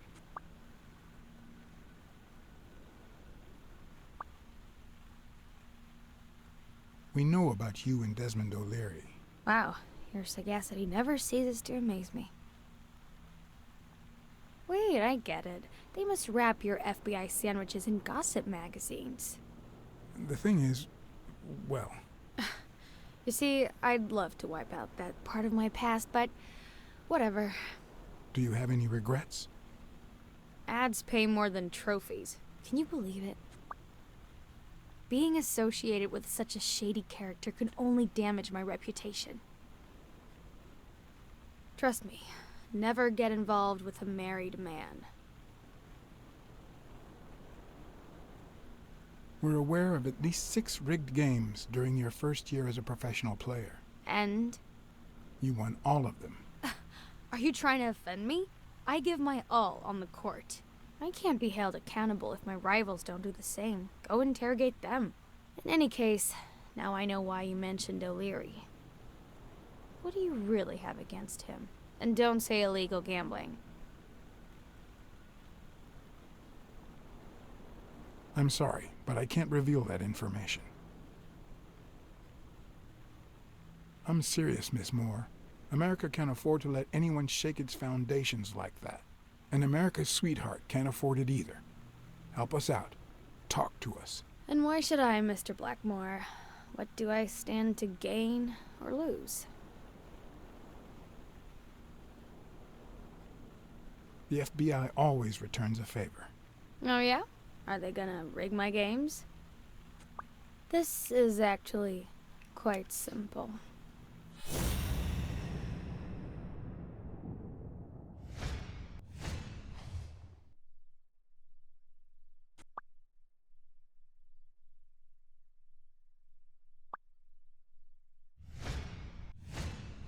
One lucky gal.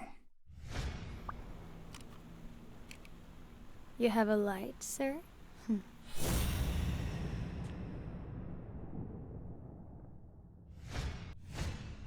The pearly white teeth of someone who barely smokes. Am I making her nervous?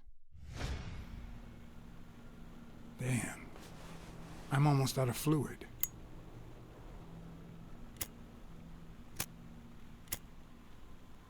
Wanna know my trick?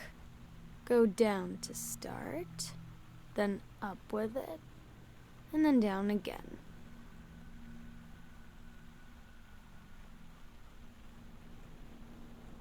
Don't worry, I'm not making any assumptions about your masculinity. Don't worry, I'm not making any assumptions about your masculinity. Almost. Will I get to smoke today? Almost.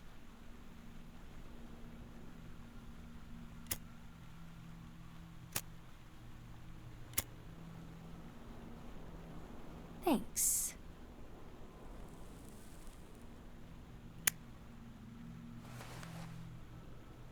I don't know what you want me to say. You're trying to frame O'Leary, perhaps rightfully so, but I think you're barking up the wrong tree. Believe me, if I had the slightest... Come on, Helen. Time to work on your backhand. Let's go.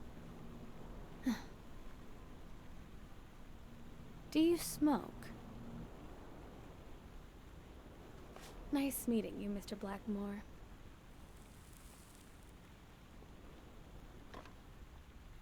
Did you bring my water?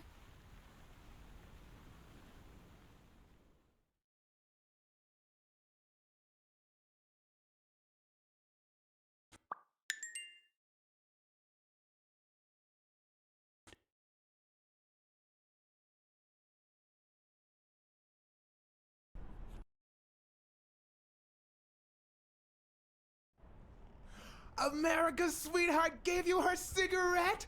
Dear God, she has the hots for you! I can't believe you said good old Weekly to investigate that stupid walrus while you were hanging out with Helen Moore herself! So, what do you say, you and me, we change places next time, huh? Your turn. Now tell me, what did you find out? Ah, you're gonna love this. You ready? I've got news, but I happen to also have a Blacksad. Thank you so much, Mr. Blacksad. Huh? Oh, Mrs. Colbert. When you told me about my husband, I kicked him out. But this morning he came back with a bouquet of roses and asked me to forgive him. He said he had some kind of big scare yesterday and that he hasn't stopped thinking about me since. He wants to take me to Niagara Falls on a second honeymoon. And? I threw the roses in his face and I told him to shove Niagara Falls up his ass. You think I could forget what he's done just like that?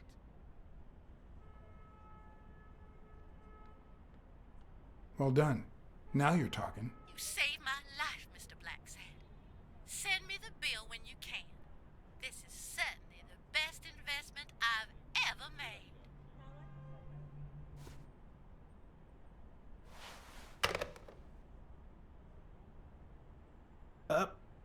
But what just happened? Is there anything you didn't tell me? Maybe. But now it's your turn. Tell me about Cassidy. Come on, spit it out. I didn't find anything suggesting that Cassidy had anything to do with Dunn's murder, but... That's quite the tale. But I know Cassidy will be playing poker tonight with one Howard M. Farnham II, a Texas tycoon looking to get his claws on the boxing business. I also know that he and Cassidy have never met in person, and that Farnham, who's staying at the Balford Hotel, hasn't left his room.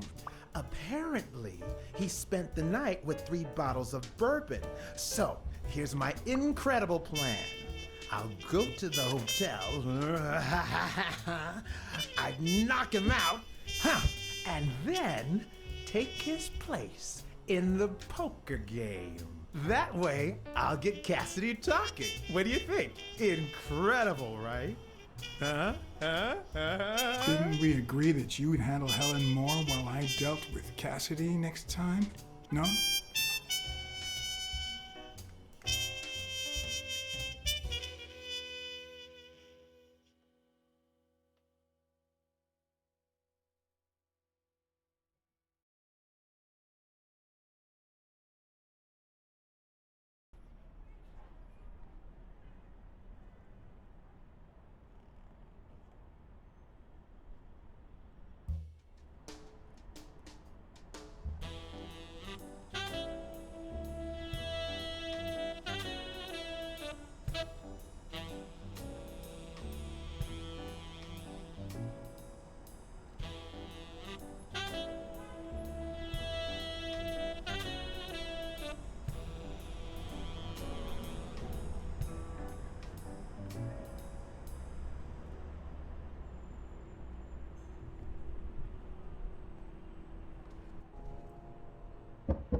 Good afternoon, Mr. Farnham. What's going on?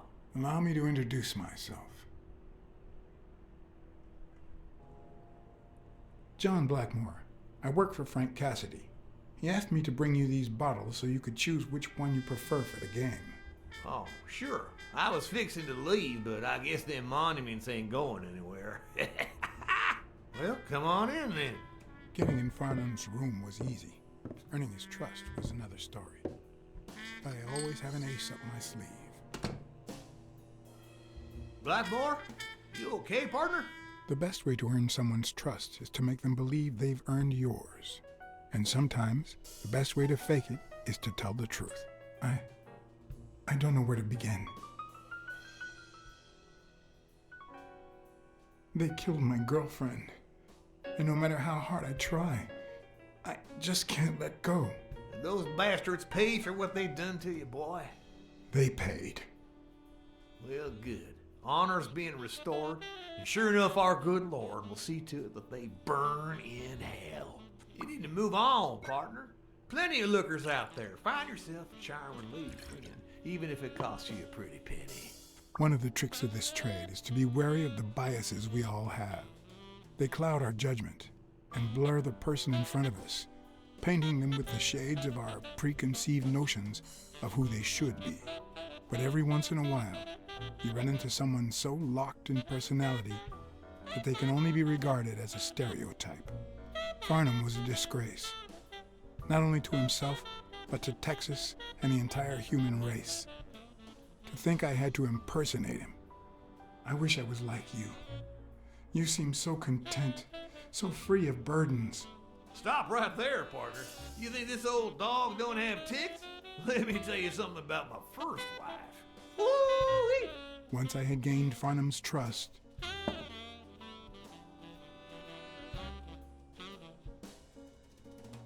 the hard part was deciding what I needed to know to become him and not get myself killed.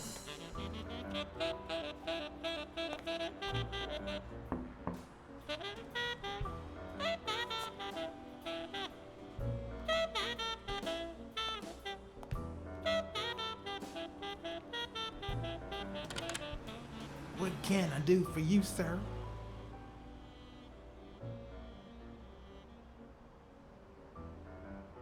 I'm here to play me some poker. You got the wrong place, sir. Did you miss the barbershop sign above the door? You have a good evening, sir. Wait,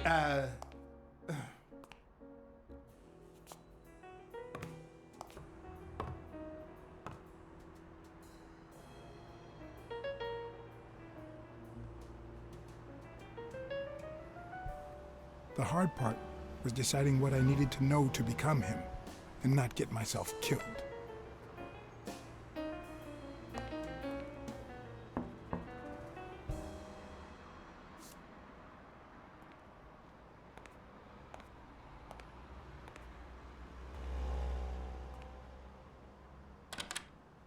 What can I do for you, sir?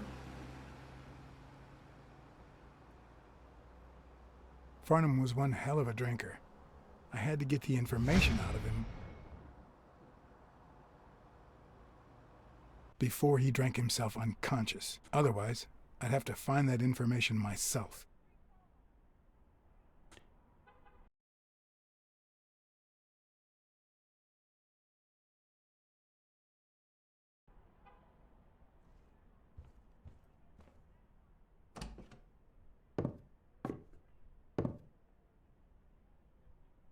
Farnham's address book.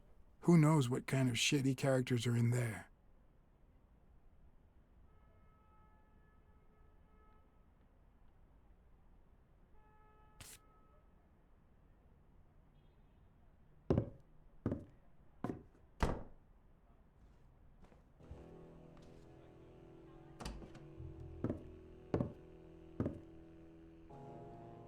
No matter how superficial someone may seem, there's always a way to win their heart.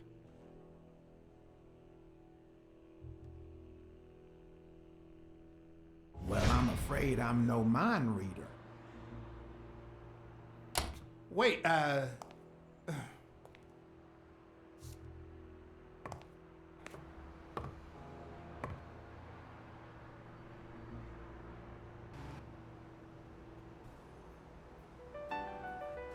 The hard part was deciding what I needed to know to become him, and not get myself killed.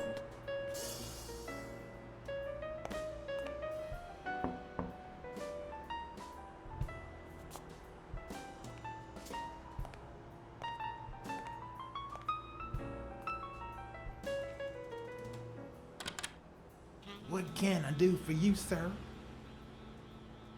Farnham was one hell of a drinker. I had to get the information out of him before he drank himself unconscious. Otherwise, I'd have to find that information myself.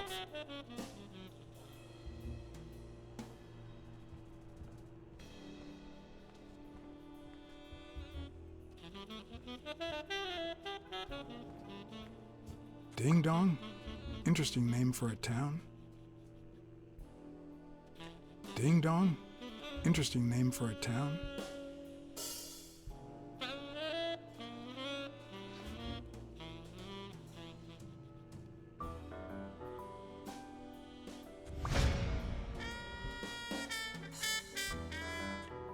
Yes, I got a Vietnamese shave last time. No, please, come in. Of course, I remember you. Take a seat.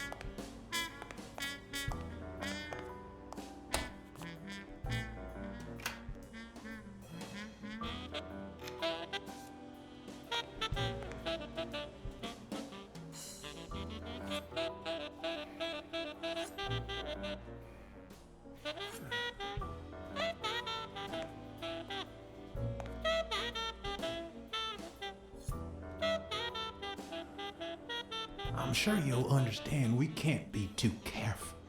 Our host has many enemies, and someone has to keep them at bay.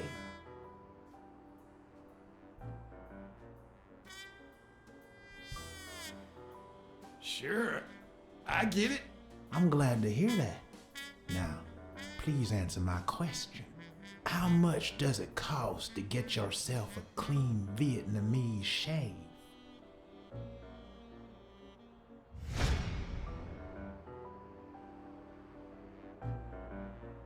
And then, sure enough, Booth put the nail on the coffin of my first marriage. You know, the wife that caught me cheating with the maid. My second marriage, too. You know what I did to her daddy? Same old with several mistresses. So I decided to stick to my guns and only deal with hookers. Even if I did end up marrying some. I feel you, Mr. Farnham. So I'm going to be honest with you. I'm Cassidy's slave. He lent me the money for a game deposit, and I lost it all. Now I have to work off my debt. Oh, Cassidy's not your problem, son. It's poverty. Sure enough, I had to pay my own deposit this morning to y'all. and I was just petty cash to me. Petty cash, to be honest. I asked you how much.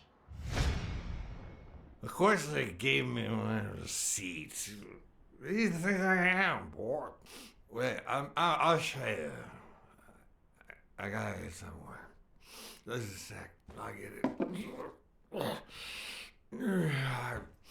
I just put it over. I think I'll be right back.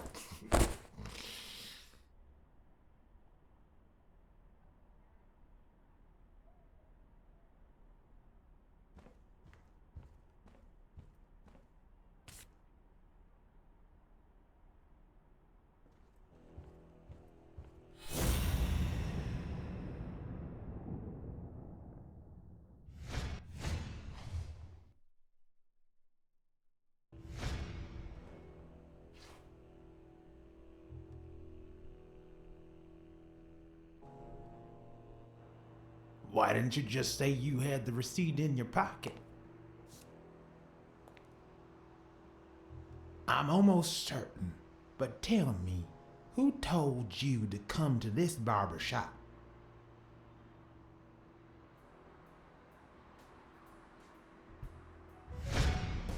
Let me tell you a little secret about my first wife, sonny boy. When I met that woman, she had no manners, no money, no... Who in the hell?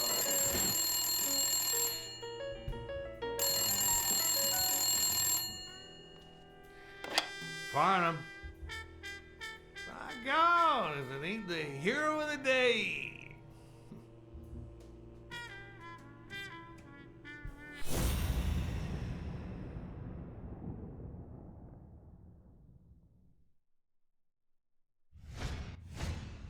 It's not going to be easy to sound Texan, but I'll give it my best shot.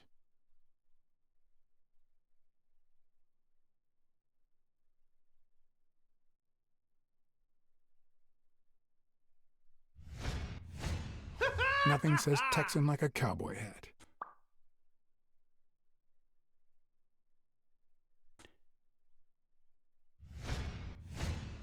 With this and that hat, I'll really look the part.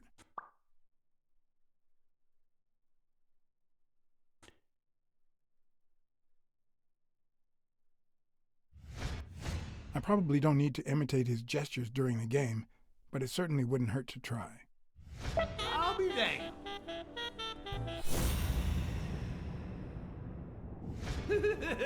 Yes, sir. Sure enough, I'm fixing. Knowing Farnham, the owner of this bra only came here for business. Anyway, Kenny, thanks for fixing the game with Cassidy.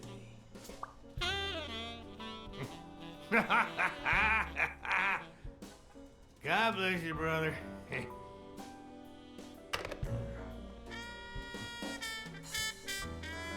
Craziest goddamn Texan in New York. My good old friend Kenny, craziest goddamn Texan in New York. You know how many Kennys there are in New York? Kenny who? So besides when and where the game will be, the password, and the money Farnham dished out, what else do I need?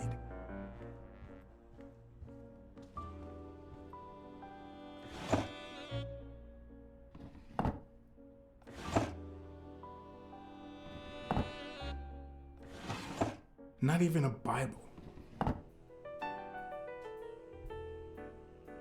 At least it's comforting to know that when Farnham drinks too much, his female companions have less of a hard time.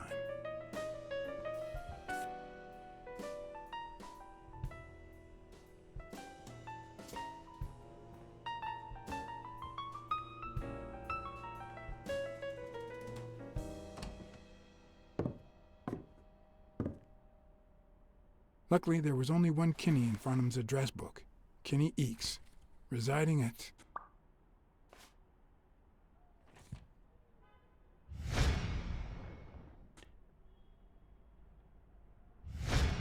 Cornell Plaza, Manhattan. Stunning penthouse. I'm not surprised. Mr. Eeks has excellent taste.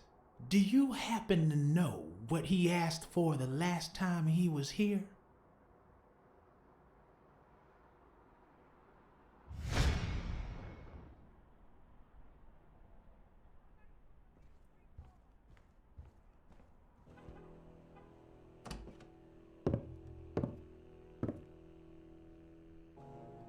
No matter how superficial someone may seem, there's always a way to win their heart.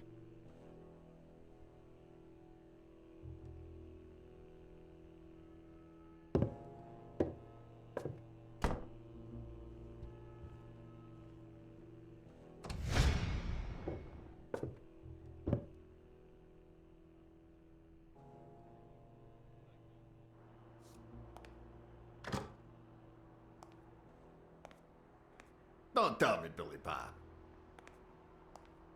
This here is my new friend Fado. Am I right?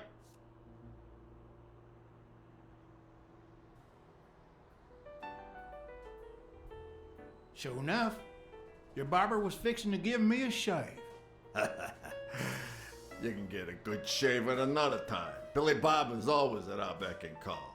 Of course. Hey, come on. Let's get in there before they finish all the bourbon without us. I haven't frisked him yet, sir. I don't think that'll be necessary. Mr. Farnham here, he's an honest Texan. And I'm sure he'll hand over his weapon if we ask him to. Right? Sure, but you better take good care of my girl. It'll be my pleasure.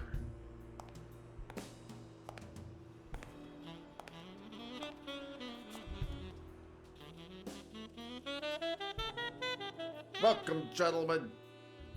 Chips are on the table and guns are in the safe. Now, we got a lovely night of poker ahead of us full of smoking and bourbon. So let's get started. Take a seat, Mr. Farnham. Let me introduce you.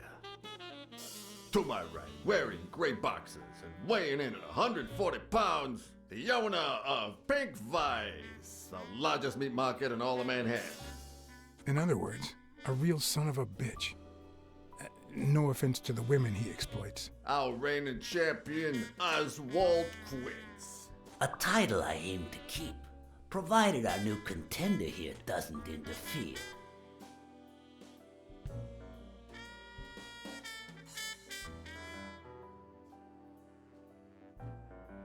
Well, I'll do what I can. Now you got me worried.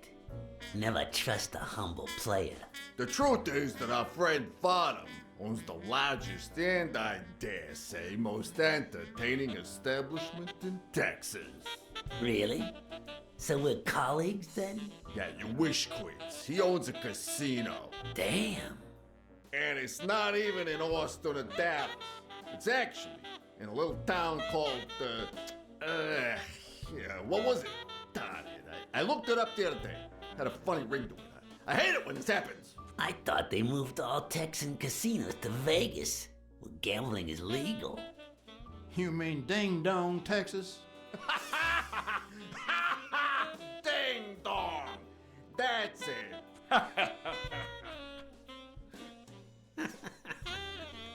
Who'd ever think of a name like that? Well, casino or no casino, let's just hope he doesn't keep as many aces up his sleeve as the late Ventimiglia, huh? Amen. To my left, wearing brown boxers and weighing in at 396 pounds. Frank, show some respect, huh? The hospitality tycoon, Polly...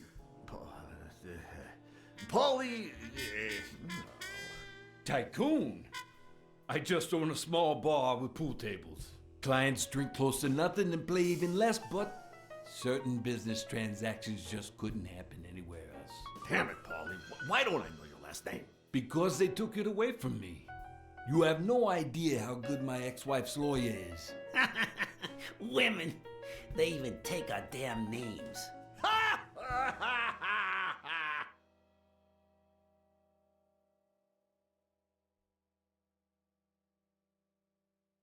Like they have a choice. Don't be a sourpuss, Farnham. When you're done sightseeing, why don't you drop by La Iguana for a game of pool? and I'll buy you a drink. But I have to warn you, my clientele isn't crazy about furry fellas such as yourself.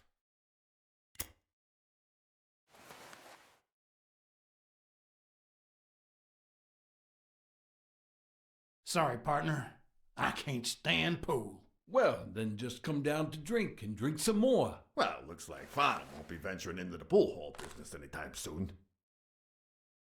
This guy here wants to start a boxing association in Texas. And guess who he's turning to for advice? To be honest, several things got me worried, so I'd be much obliged for any counseling.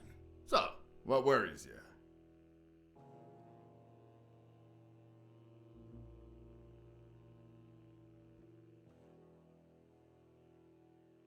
Those there athletes hooking up with each other, like Al Stone and Helen Moore. I see you subscribe to What's News. Yeah, my star boxer, the reigning champion. He's having an affair with America's sweetheart. Hey, I got nothing against those two idiots falling in love. Don't get me wrong, but it's taking a toll on his performance. I don't think he'll lose against Yale, but I'm starting to worry a bit. Billy Bob, bring out the bourbon. We're drying up here. I'll deal with a fresh deck, of course. We respect traditions in this establishment. Poker is as boring as it is simple. All you need to do is read people's faces. And even the worst detective has that trick up his sleeve. The real issue is knowing what to play for when there's much more than just money at stake.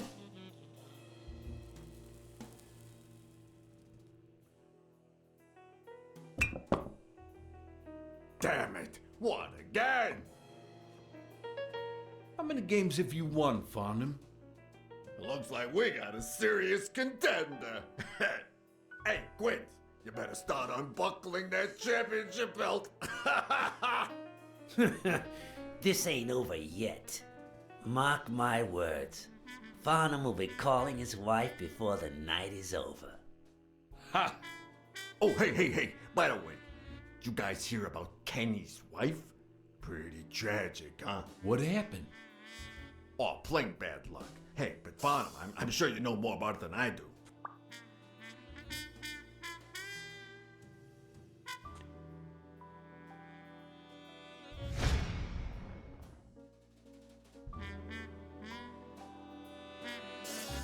Anyway, Kenny, thanks for fixing the game with Cassidy.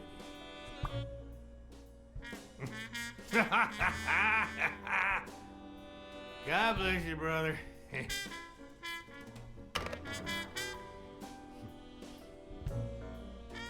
Craziest goddamn Texan in New York. And the poor fella's already got enough on his hands now that his wife. Women just gotta have their vices. But she's in a rehab clinic now, hooked on tranquilizers and all that. That's it, tranquilizers. Don't tell me women don't have their vices, too. Bring out the bourbon, Billy Bob. Come on. Give me the bourbon. Maybe I spoke too soon when I said that poker is easy for a good detective. Let's just say it's relatively simple. There's always someone ready to surprise you, relatively speaking. Well, I'll be damned. I don't believe this. What happened, Farnham? Beginner's luck doesn't last forever, and that's when the real champ comes in. I hope you're ready to lose it all, my friend. Poor Farnham. Came looking to make big bucks in the city with his boxing, and he's gonna lose it all with poker. I hope your counseling will make up for it. Yeah, so how can I be of help?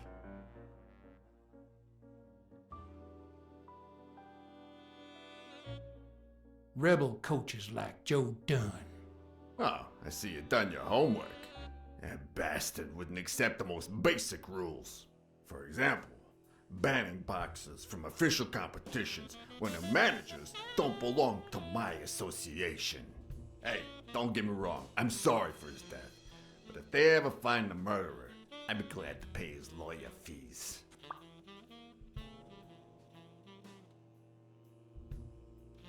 Having to compete with illegal gamblers like that O'Leary fella. Huh?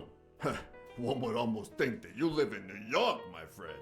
That son of a bitch killed one of my men and left the poor bastard on my damn porch. But he's a goner now. Ever since the sport got put on TV, people want a fair game, honest boxes, and no shady business. You can't break the law anymore like before.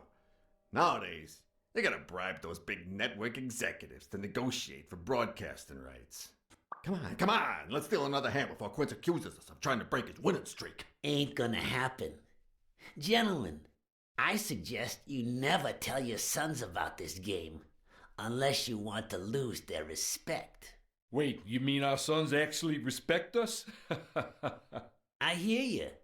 There's no way to set boys straight these days. They don't even respond to a good old beating.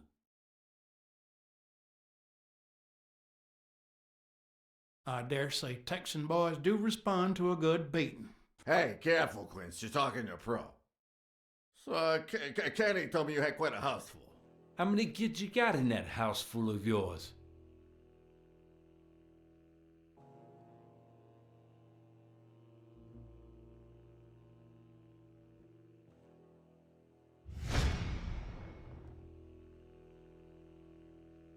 No, that son of a bitch was about to choke on his own vomit. If I'd been a communist, perhaps the vision of a millionaire choking on his own vomit would have made my day. Even so, I doubt I could have just stood there and watched him die. Unfortunately, I didn't break a sweat trying to save him.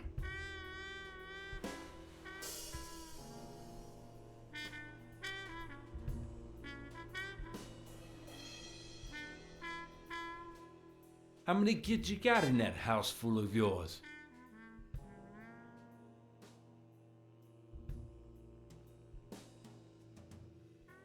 "12 little farms." 12?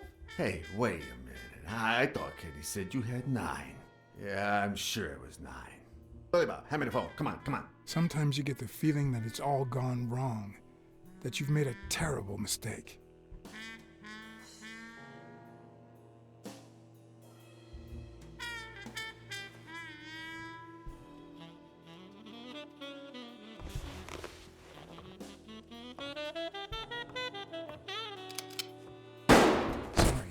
Did I say sometimes? Huh. No, that only happens once in a lifetime. How many kids you got in that house full of yours?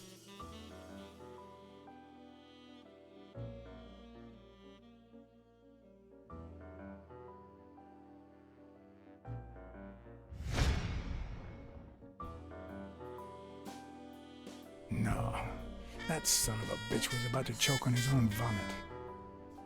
If I'd been a communist, perhaps the vision of a millionaire choking on his own vomit would have made my day. Even so, I doubt I could have just stood there and watched him die. No, deserving or not, the man would live.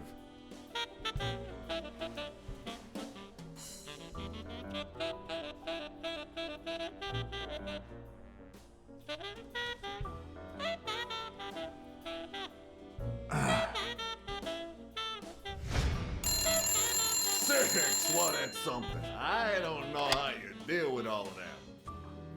All boys? Does it have to be now? Oh, never let Quince near one of your daughters. Come on, Polly. Children are sacred. I won't lay Cassidy. a finger on them until they're 12. After that, well, let's just say some men have needs that can only be met by a young girl that age, if you know what I mean. Are you all right, Farnham?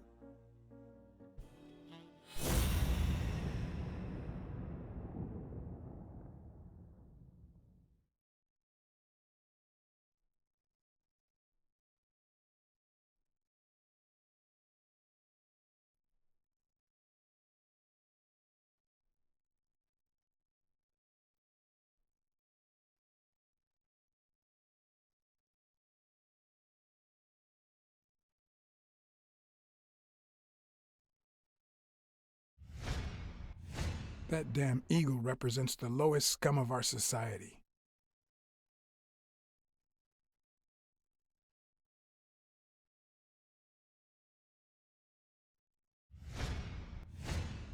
There goes your winning streak, you sick bastard.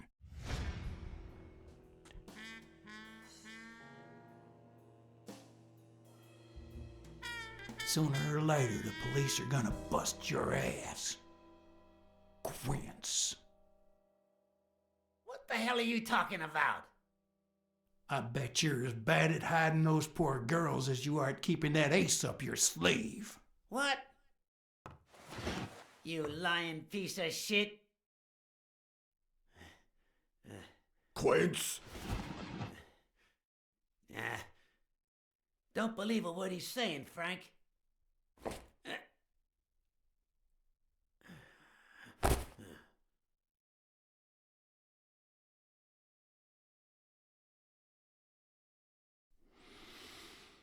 Don't you dare call me Frank. Billy Bob. It's 500 more. For washing up. It's a deal. And good call, Farnham. I owe you one. Please, take that flying scumbag's tokens. And mine too, if you want them. I'm feeling generous. Hey, turns out the governor accepted my suggestion to let Bobby Yell out of prison on the day of the fight. Hey, this is turning out to be the perfect night. If you decide to go ahead with your new venture, call me, Farnham. Your behavior at last night's game was utterly insulting. Never contact me again or I'll put an end to your pathetic life. If our common acquaintance should ask you about your business endeavors, tell him that boxing is too violent for you. Signed, Frank Cassidy.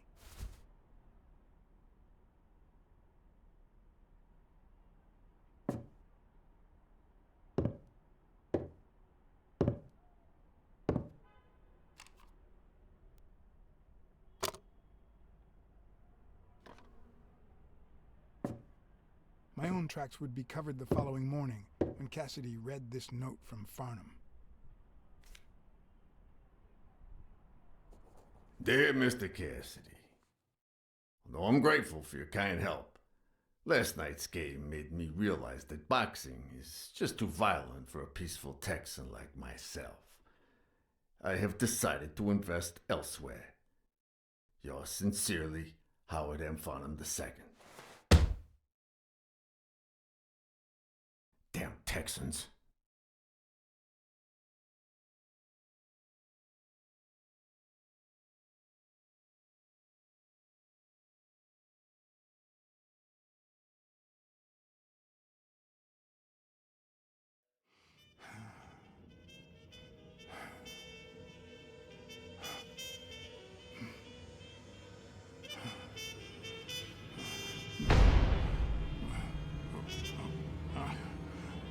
As for me, it was the first time in days that I had gone to bed without my daily baby. A real shame.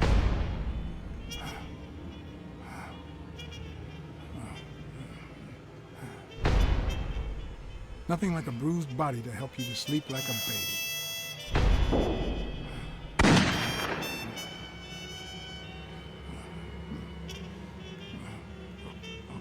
Maybe I should have given myself a beating.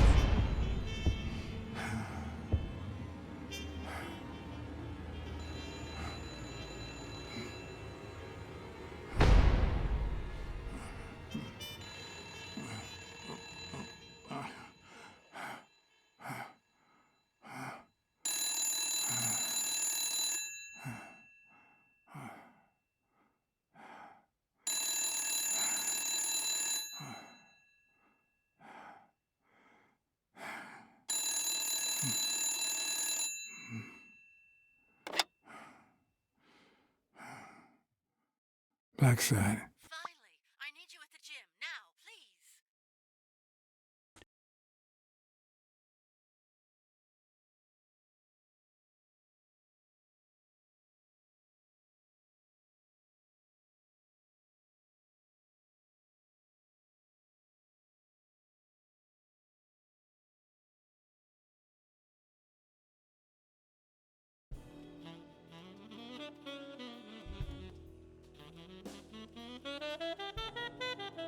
It was like this when I got here. Did you touch or move anything in here? Only the phone. Good. Calm down. I'll take care of this. Had you already finished looking through these papers? I wish. Well, I guess you'll enjoy sorting all this again.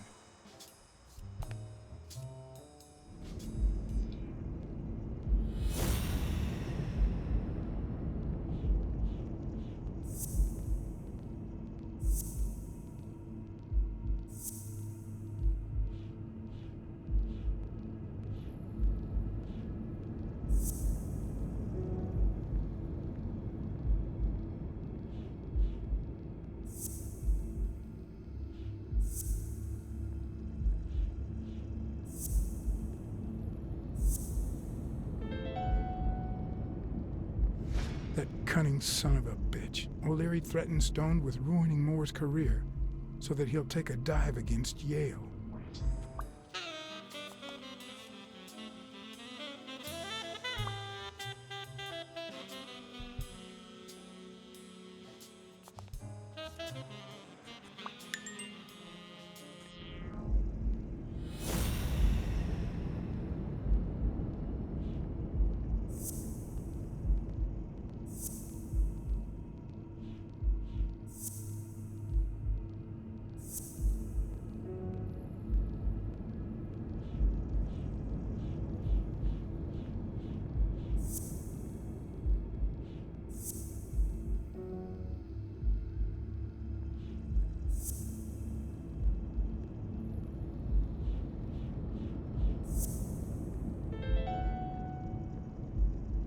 It's pretty clear that Helen Moore's cigarette case was a gift from O'Leary.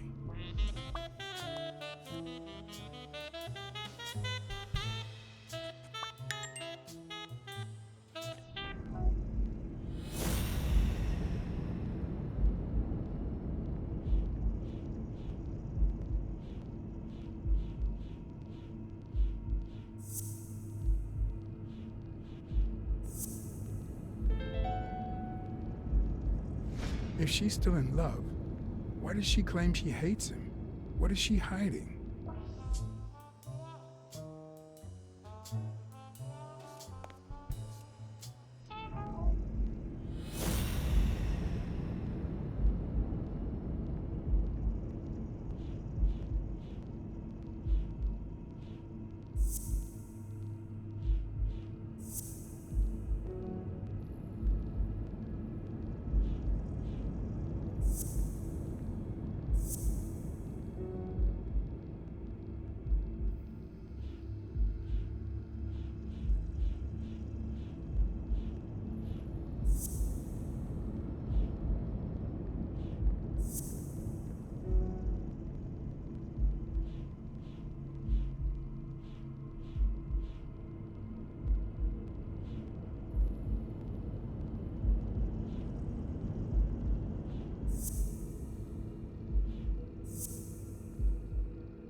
Maybe O'Leary accidentally caused the death of Yale's father.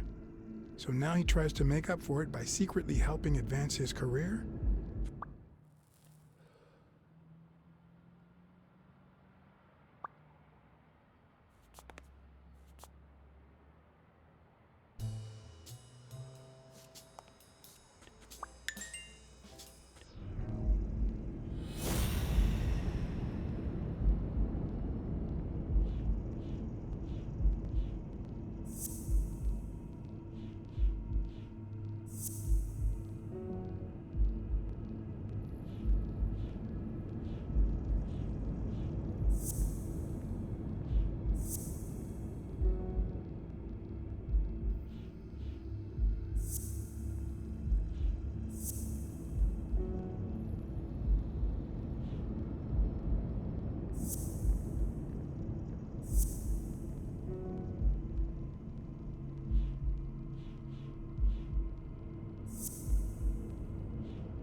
Bingo. What is it? Nothing. Just a freshly signed contract.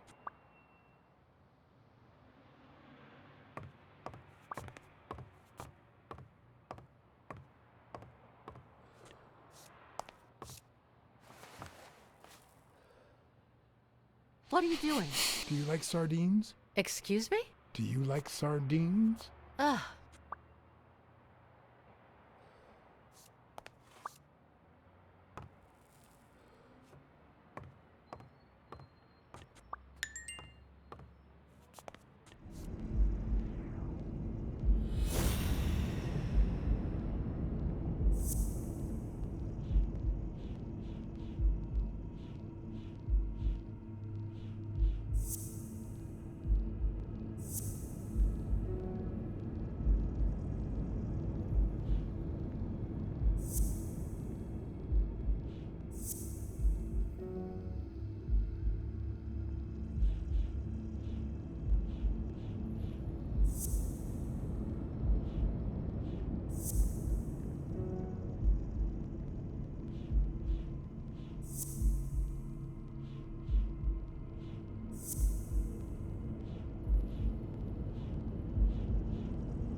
Looks like the burglar isn't interested in bureaucracy.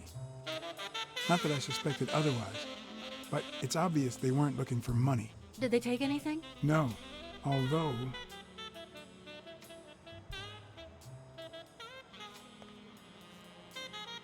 When you went in the hospital room to get your purse, did you get the gun as well? Yes. Isn't it there? I put it back. I'd rather not go through that again.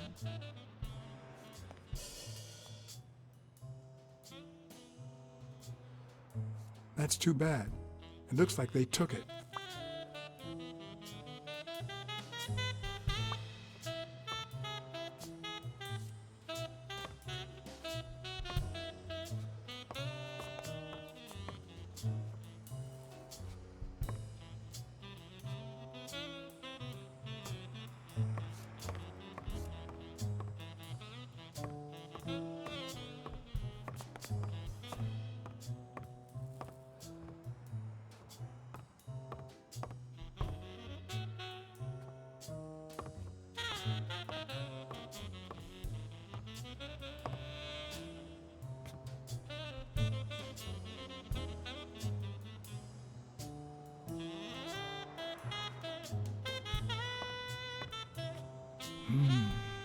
Whose is that? Mary Purnell. You think she did this?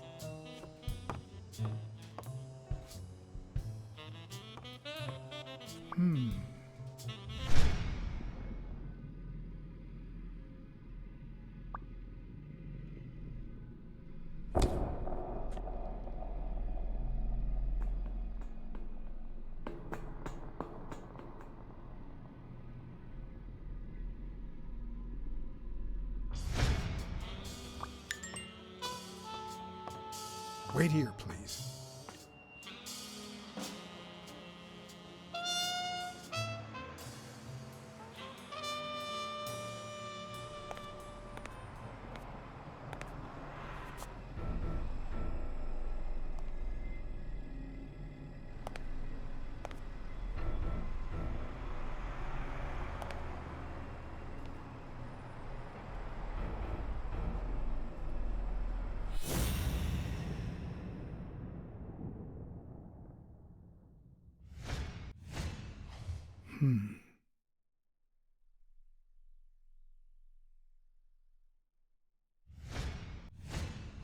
If I were you, I wouldn't quit.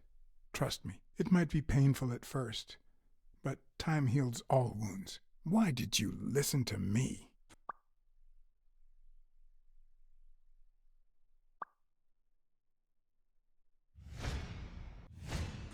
Could be a knife wound. The murder was brutal.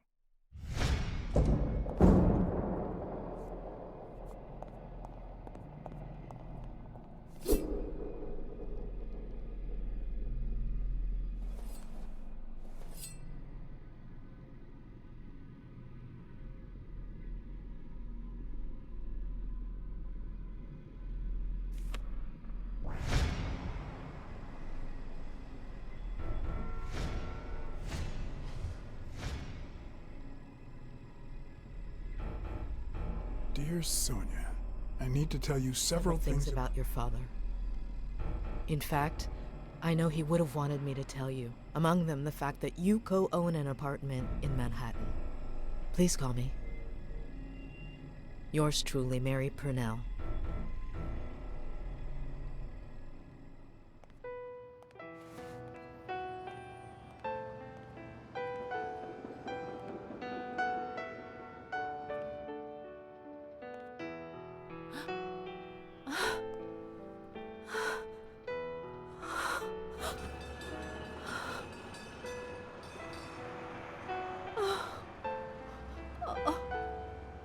I want you to call the police, Sonia, and then go straight to a friend's house.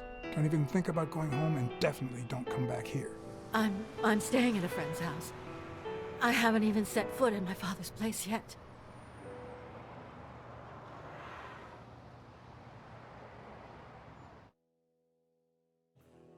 Good. Do you have the keys? If the murderer didn't find what he was looking for, that might be his next stop, if he hasn't been there yet.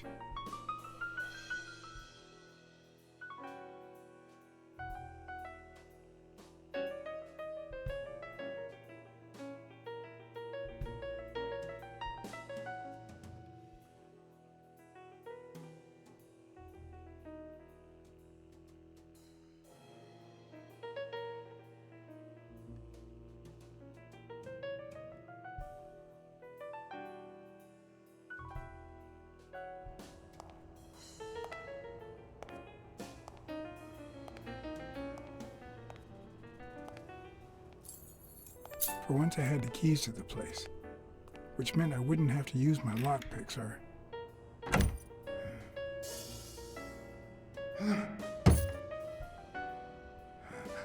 Oh.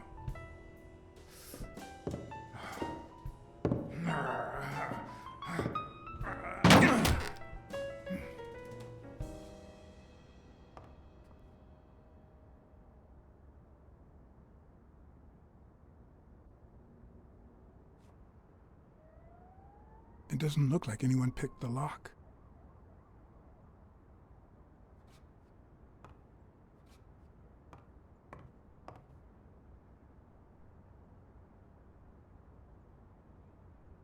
Look at that. The guy sure had good taste.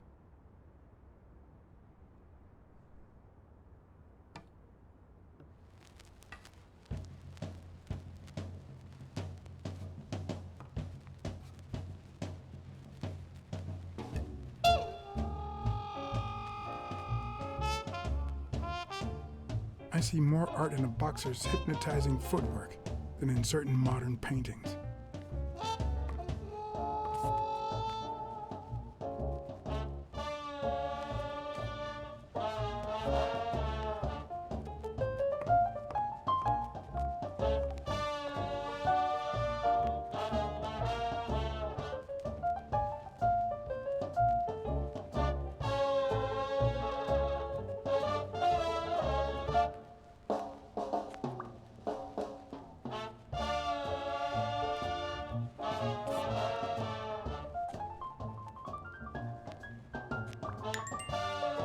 It's hard to believe that a pair of boxing fists could play something like this, although I'm sure he had the lungs for it.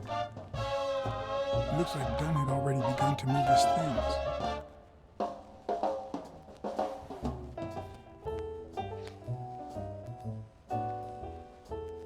Dunn? Thorpe? No idea. And these two, they look familiar.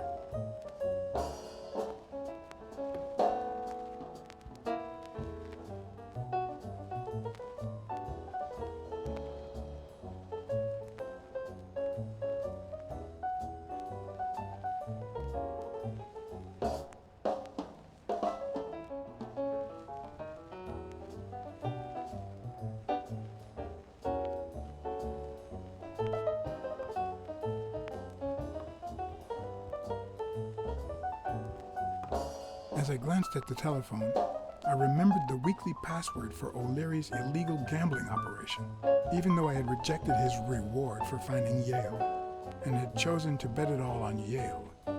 I had managed to make my own dirty money by ratting out the Eagle Pimp during our poker game. How much damage could another bet do?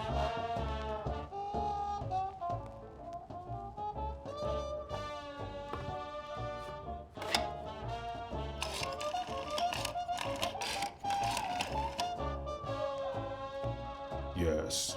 Wild strawberries. Welcome, sir. May I ask for the beneficiary of your bet?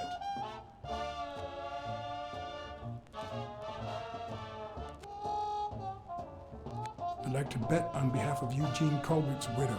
Oh, I see. All right. Event? Stone versus Yale, Madison Square Garden. Got it. Amount? $5,000. Winner?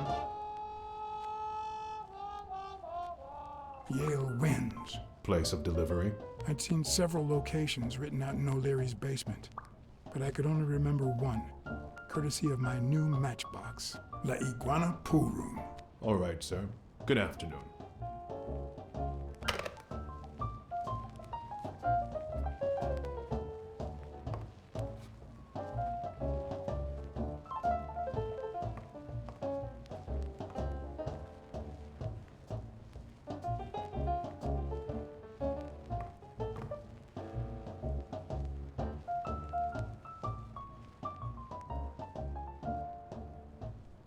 I seem to recall Fitz Randolph being a boxer, but who knows?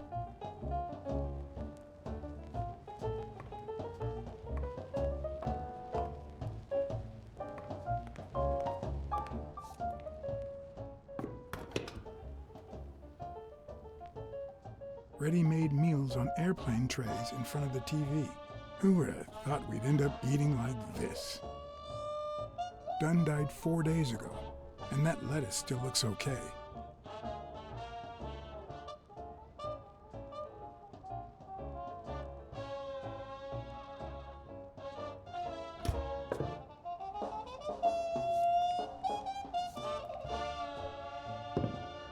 Sardines. It's been open for a few hours.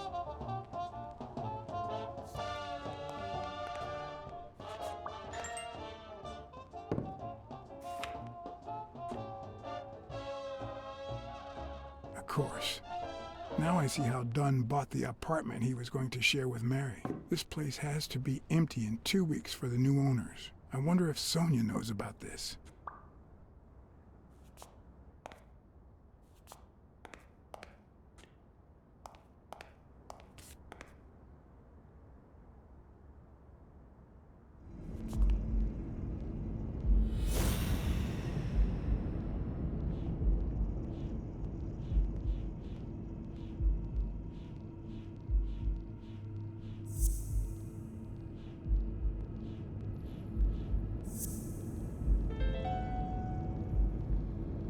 It's pretty clear that the burglar came by the house before heading to the gym, which means he probably didn't find what he was looking for in here.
Could this be the origin of Sonia's interest in business management?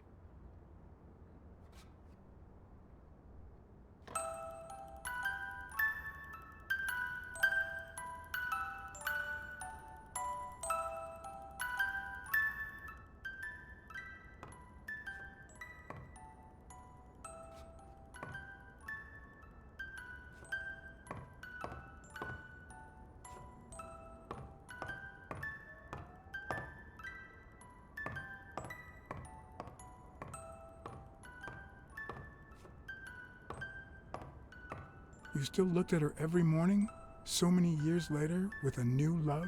Maybe we don't need to forget. Maybe pain just transforms into, I don't know, something.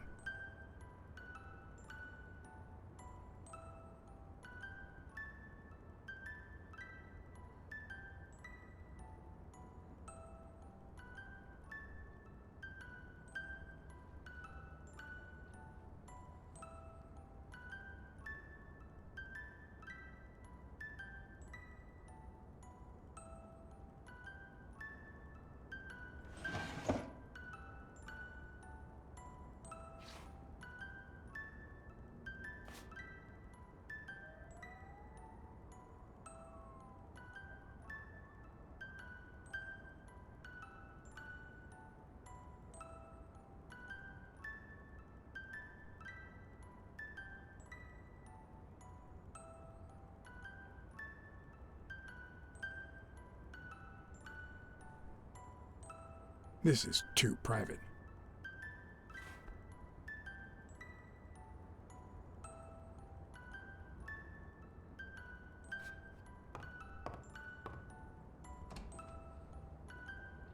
Another empty closet.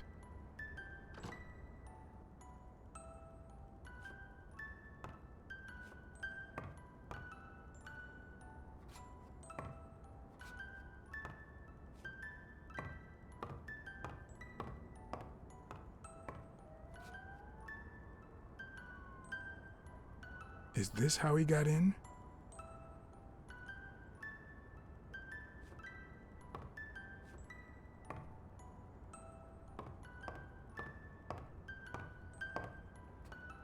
Elaine.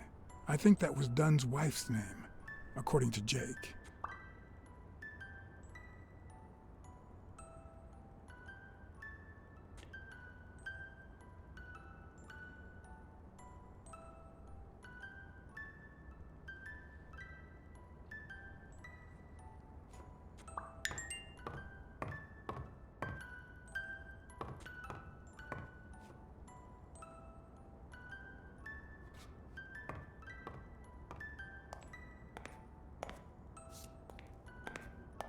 Wow. Could Dunn really afford such luxuries? Or did he only want to impress Mary?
What's this doing here?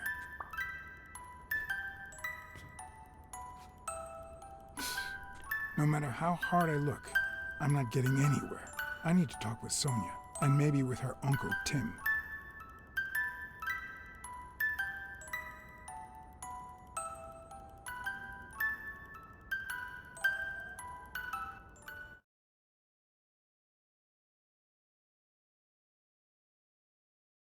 It brings back, I don't know. Good memories? An optimist, are we? It's like remembering the last day of summer. Scenes full of joy, picturesque landscapes, and yet the light is faint and the air is still, the calm before the storm. I know that feeling. I figured that much. I can see it in your eyes. We met in the Army. We were all professional athletes. They called us the Olympic Five.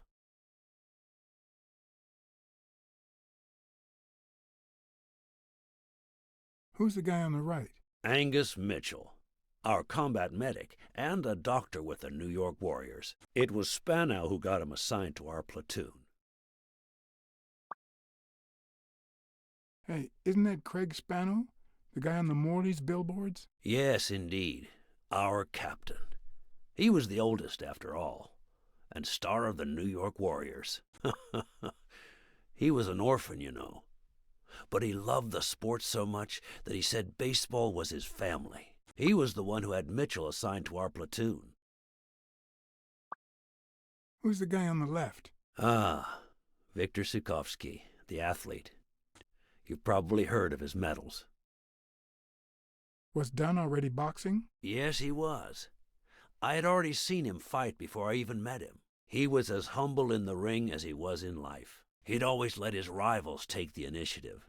I remember how he barely dodged the blows. If you didn't look at his feet, it seemed like he wasn't even moving. And the footwork, pure dancing. You could almost hear the music. The song would play until his opponent was exhausted. Then came the drum roll, followed by Dunn's victory by KO. What about you? I had just signed with the Milestones. I hadn't even played my first game, but people said I had a bright future ahead of me.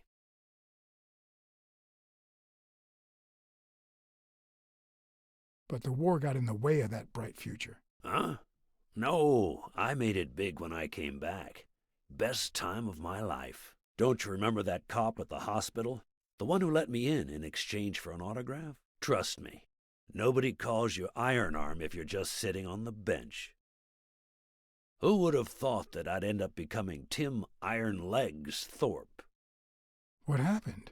I fought the Nazis for 2 years, up there in the sky, over Europe. And I never set foot in a field hospital. 3 years later, I crossed the street without looking. And look at me now.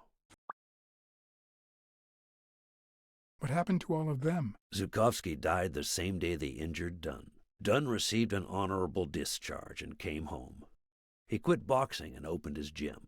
Mitchell was redeployed to a field hospital. Spano and I continued in the same unit, but nothing was ever the same. You see what I meant with the last day of summer. And after the war, well, who the hell cares? I do.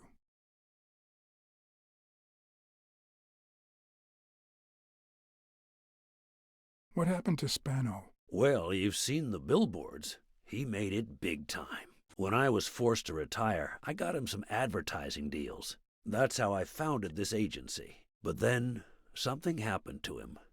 He became sullen. He fell out of shape, and slowly but surely lost touch with reality. He withdrew from public life and broke off our friendship. Haven't heard from him in, 3 years? And believe me, I've tried to contact him. What happened to Mitchell after the war? Mitchell? Who knows? We lost touch. I hope he's doing well.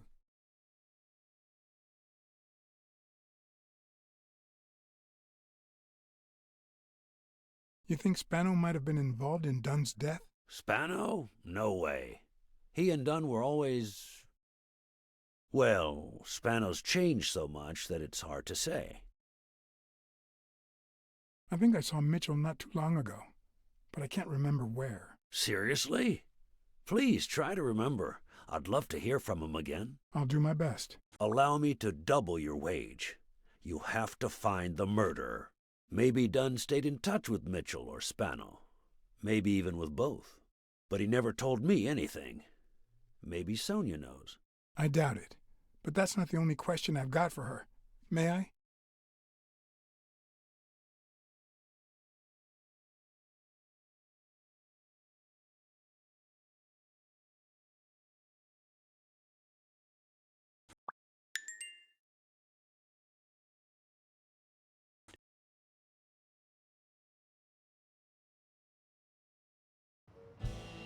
Yes? Sonia? No, she's not here. Who's calling? Where is she?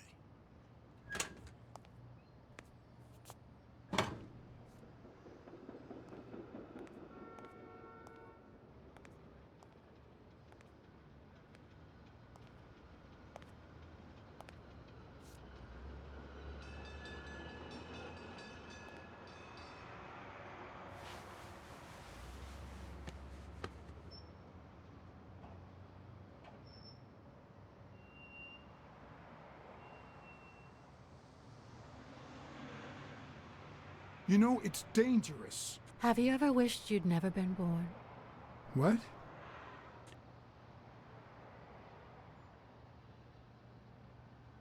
Yeah, sometimes. Then we're both in the same boat. First time was right after moving to New York. I hated my mother.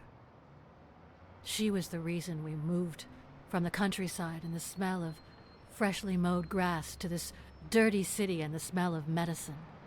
Her medicine. The second time was after she died. I hated myself for having hated her before, for not having loved her enough. The third time was when my father shut himself off. I hated him for that, for abandoning me, for giving in to the booze. Now he's dead, so take a guess.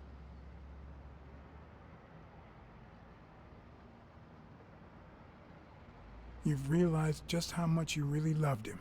I guess so. But that's not the worst of it. The problem is I don't know how to live without hating him. Over the last few years, everything I've done was meant to push my father far away. To avoid being like him. To avoid making his same mistakes. Without him, I just don't know who I am. And you won't even let me hate Bobby, which might actually help me.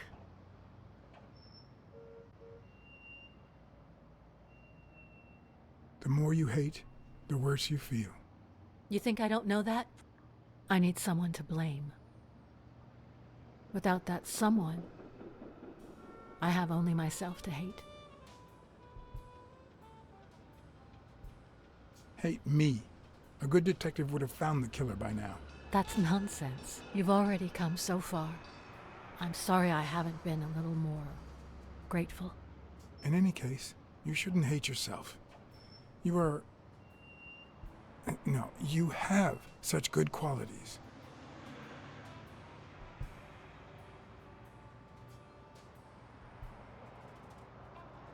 You're as smart as you are kind. That's what my father used to say. Why would you think that? You try too hard to hide the latter, but I'm a detective. Anyway, can we just drop the subject? Did you go to my father's apartment? Yes, the thief went there before coming to the gym, which leads me to believe he didn't find what he was looking for. And what was he looking for? That's what I intend to find out, with your help.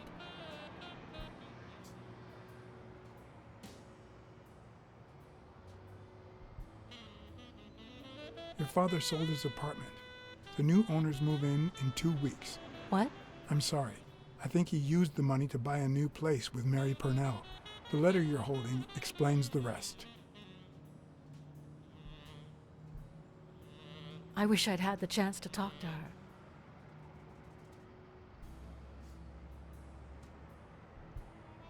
I saw your old room. That's embarrassing. I see you were dead serious about me hating you.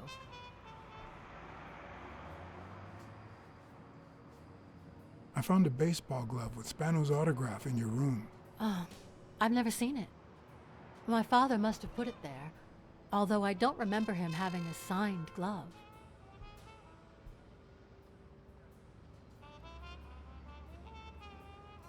It's odd that there are practically no toys or memories of your childhood in the room, except for a small music box. That box? It might just be my last happy memory.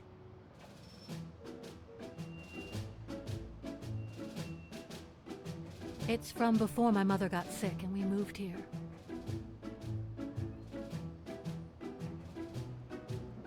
I loved reading stories about pirates. So my father drew a treasure map for me. I searched the whole house, one clue at a time. It led me to this enormous tree in the yard where Daddy had put up a tire swing. X marks the spot, so I dug to find my treasure. I loved the music it played, the ballerina and the little secret compartment. Oh, the secrets I kept in there. I think it's the first time I heard you call your father Daddy.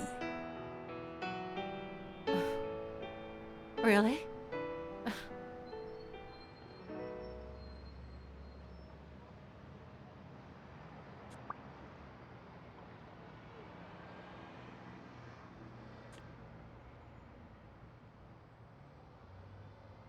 Did the abacus inspire you to dabble in finances? The most useful gift anybody has ever given me.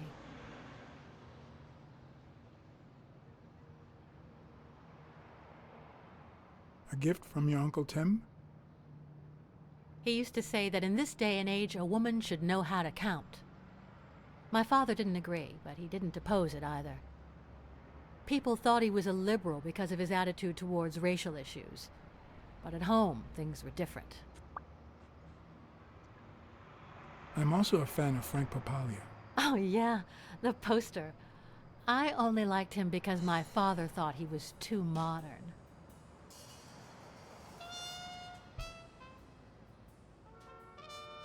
I found a picture taken during the war. The Olympic Five. Did you meet any of them, besides your father and uncle? Well, Uncle Tim actually isn't my uncle. No? He and my father loved each other like brothers. Did he tell you that he saved his life?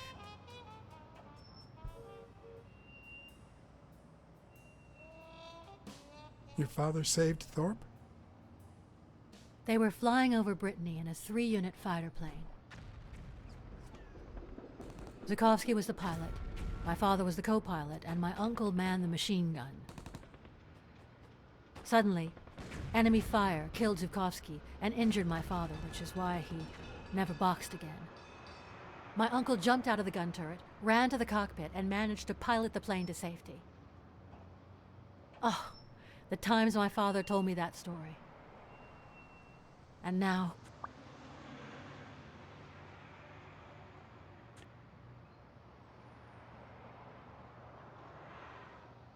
Did you ever meet Spano? What can you tell me about him? I think I saw him once, but I was just a little girl. I think my uncle turned him into a star. That was a long time ago. Did you ever meet Mitchell, the doctor? Mitchell? The lizard? No, never. Why? Oh, nothing. I think I've seen him somewhere.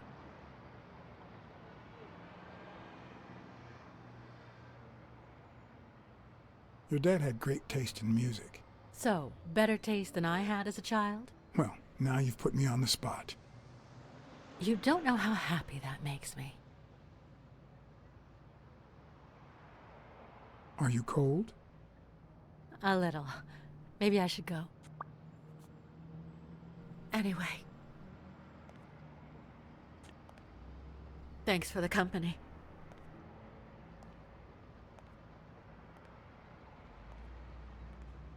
Sonia, thank you. Aren't you coming?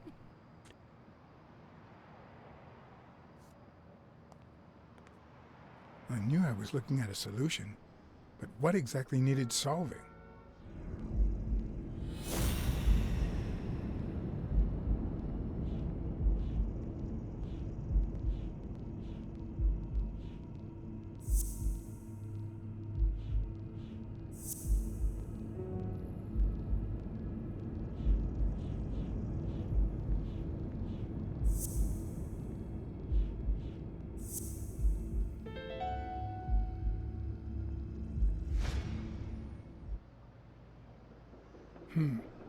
Maybe Dunn used the same hiding place once more.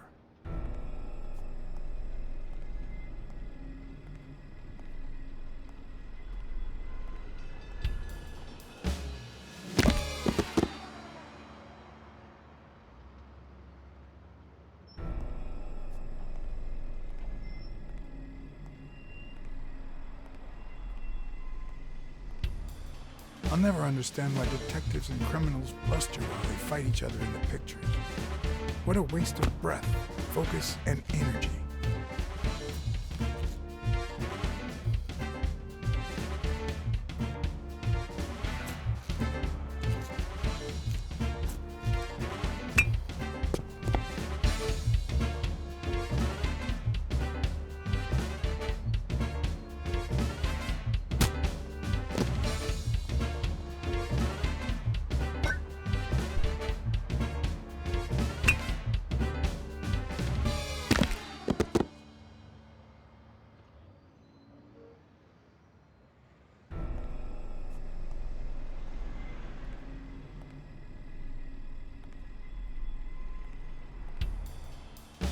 I'll never understand why detectives and criminals bluster while they fight each other in the pictures. What a waste of breath, focus, and energy.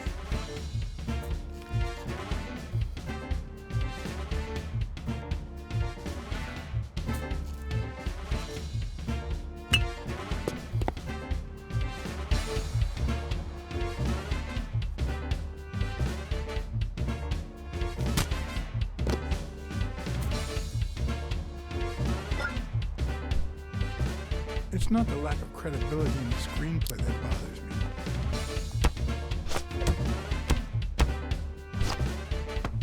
Plus, it's actually pretty handy. When a crook talks to you in the middle of a fight, you know you're up against a rookie.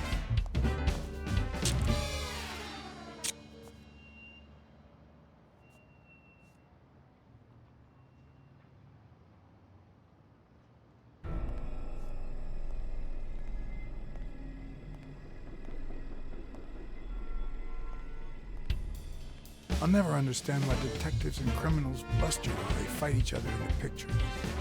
What a waste of breath, focus, and energy.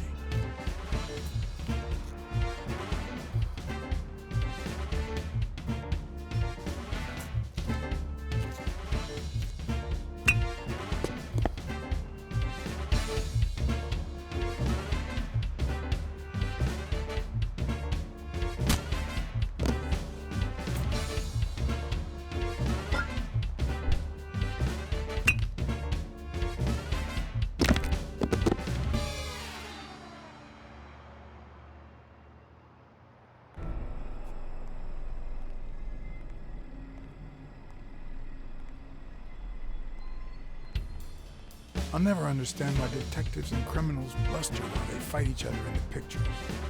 What a waste of breath, focus, and energy.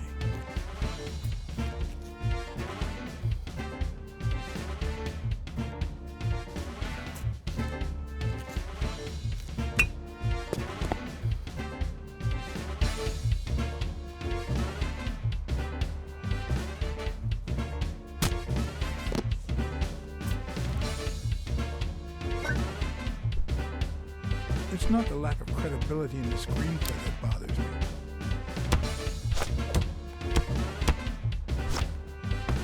Plus, it's actually pretty handy. When a crook talks to you in the middle of a fight, you know you're up against a rookie.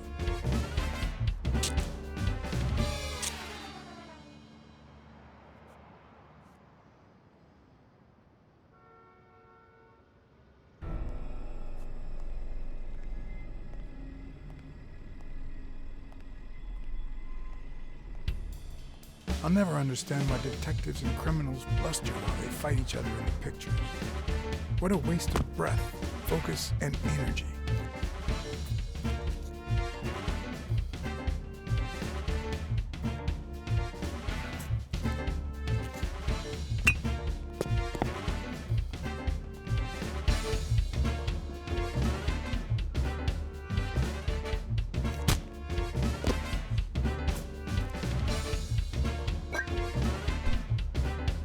It's not the lack of credibility in the screenplay that bothers me. Plus, it's actually pretty handy.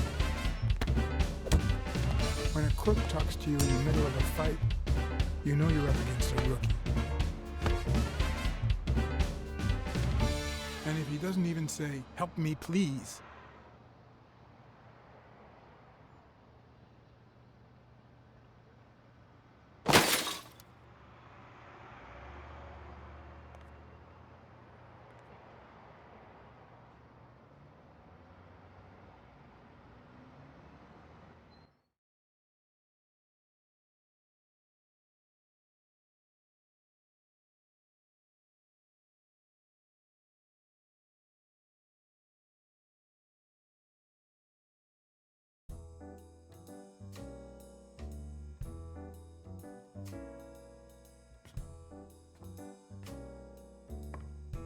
What did they say?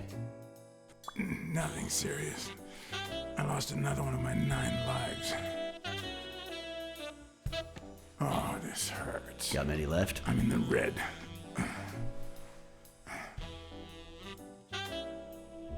He hasn't woken up yet? Nope. We're gonna be here a while. Vulpine, 7 letters.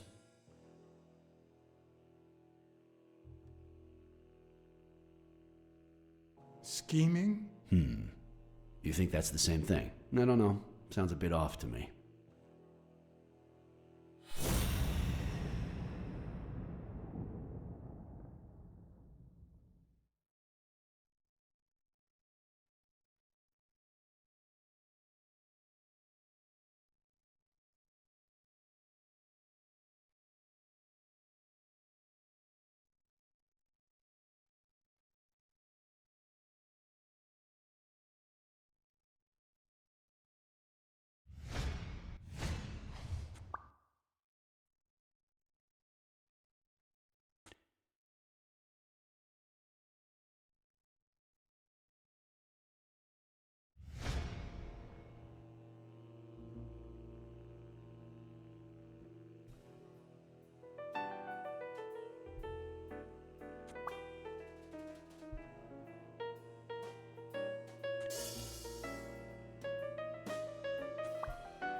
Wait, I know.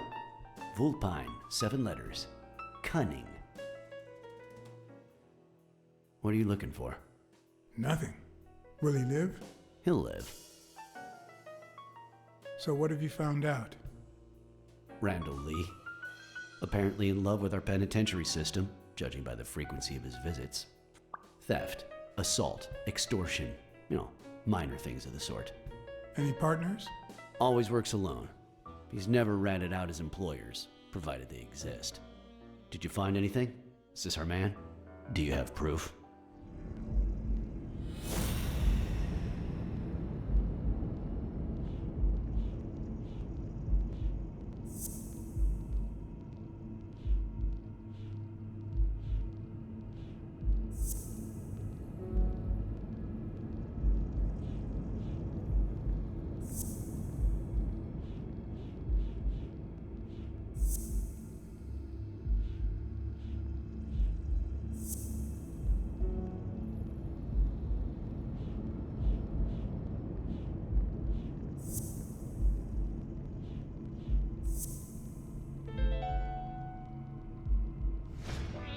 It looks like we know who tore his pants following Mary Purnell up to the rooftop.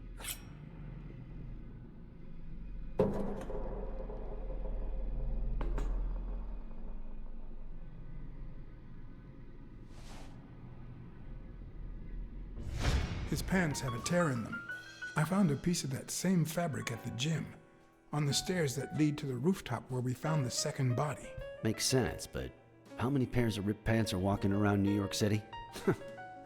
I don't call that evidence.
The guy who broke into the gym in Dunn's place has a thing for sardines. Did you smell his breath? Right, because there's only one sardine fanatic on this side of the Hudson. I need something more.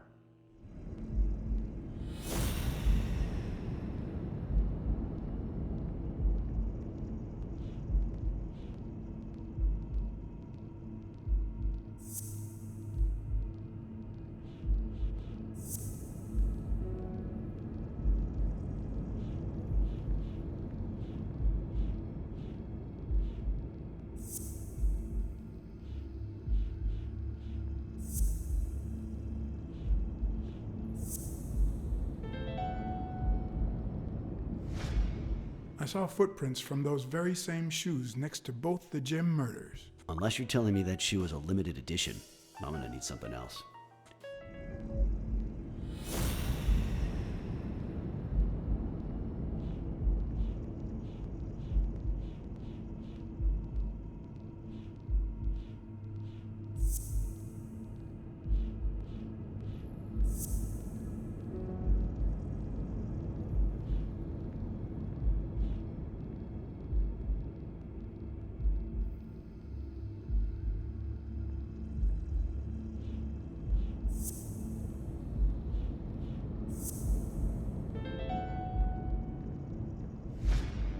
One of the thugs that attacked me the other night had a snout just like his. I'm sorry, but you can't incriminate someone based solely on species. What else you got?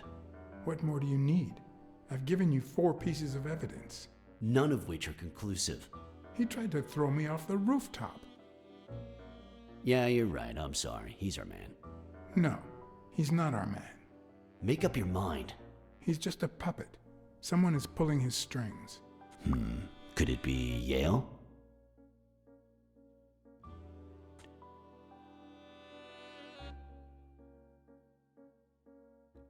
He's hiding something for sure, but I don't think he did it.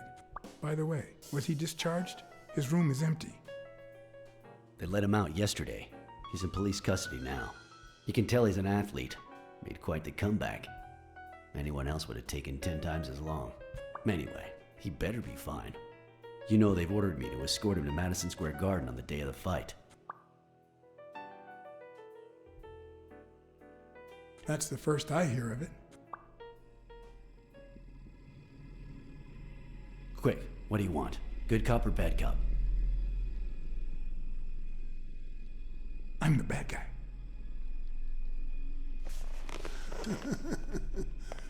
Good thing someone took out the trash. Good morning, Mr. Lee. I assume you're aware that you're about to be accused of murder, and that thanks to the witness testimonies of Mr. Blacksad and Miss Dunn, your future's not looking too good. Go to hell, you dog.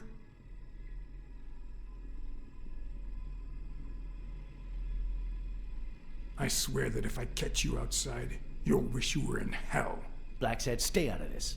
Remember who's the cop here. Maybe we can offer you a deal. We know someone hired you to kill Joe Dunn and Mary Purnell. What do you have to say? I'll call your bluff. You ain't got nothing.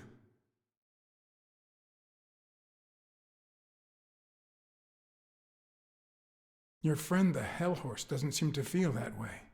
Although I'm afraid he won't be talking anymore. Shut up, or I'll kick you out. If you tell us who hired you, we'll help you. What can you offer me?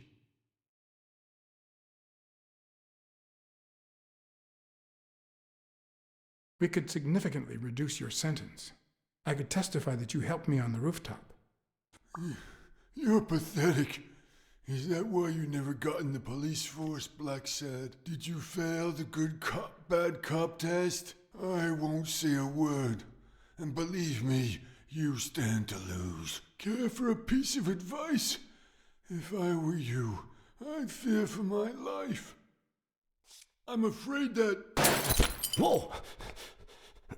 Watch out!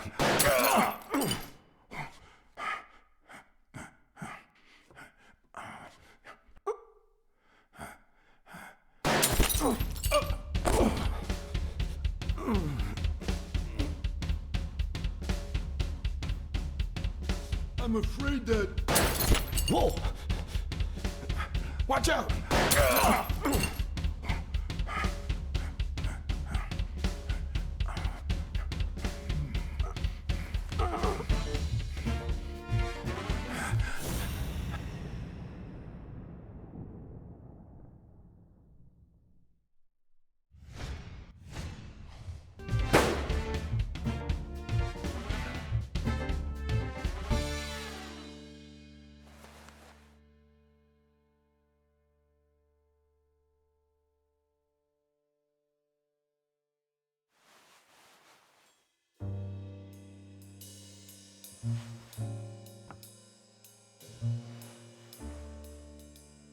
Luckily, Smirnov's wound wasn't as bad as Randall's. Unfortunately, the police found nothing on the nearby rooftops. Our best shot at finding the killer was gone, so I went back to my previous lead.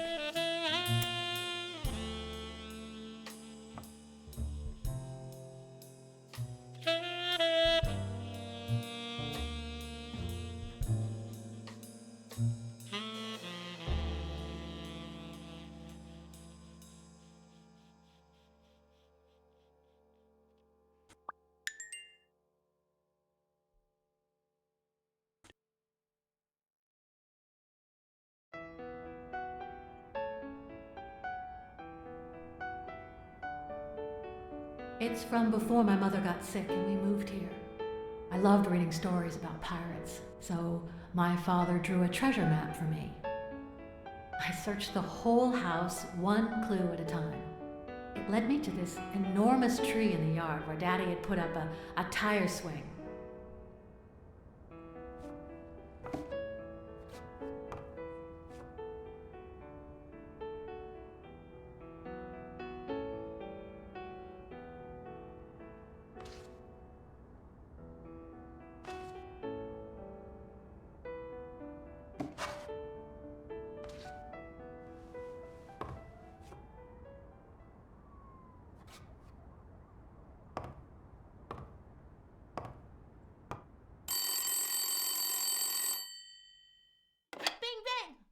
Hello, Smirnoff residence.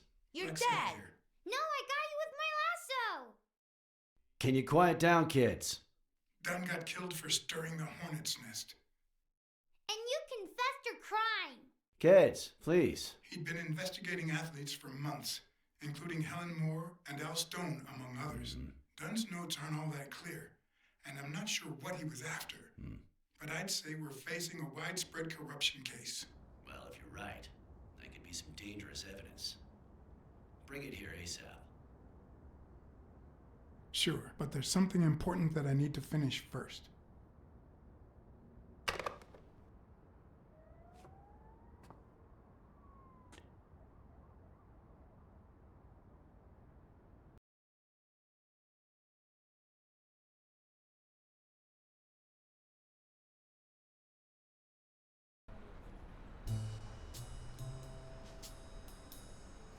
I wanted to follow a certain lead on my own before Smirnov had the chance to see anything.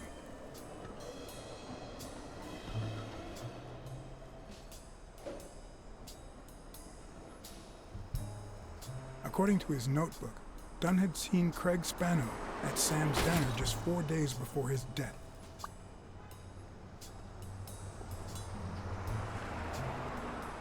Get out of here, pussy!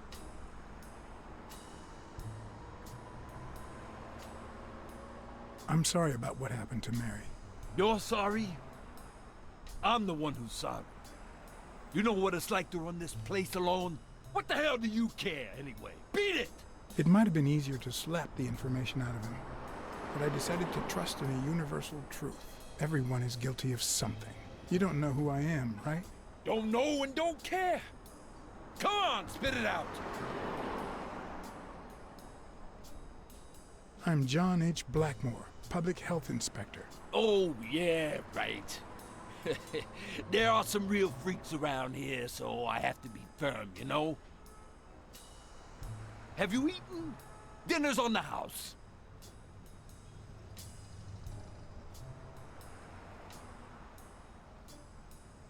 And put my health at risk? Too many food poisoning cases on your record, sir. Will you cooperate? Sure, go ahead. Your call. Always at your disposal, Inspector. Ask away. Fear turned him soft and made him talk. Sure enough, Dunn had been there a few days back with a chimpanzee who matched Spano's description. Apparently, the guy still lived with his father.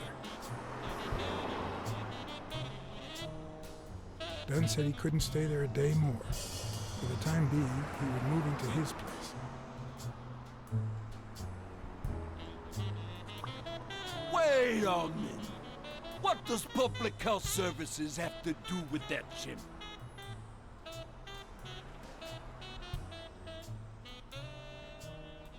The chimp died of food poisoning, But wait! He didn't even eat! which is even worse.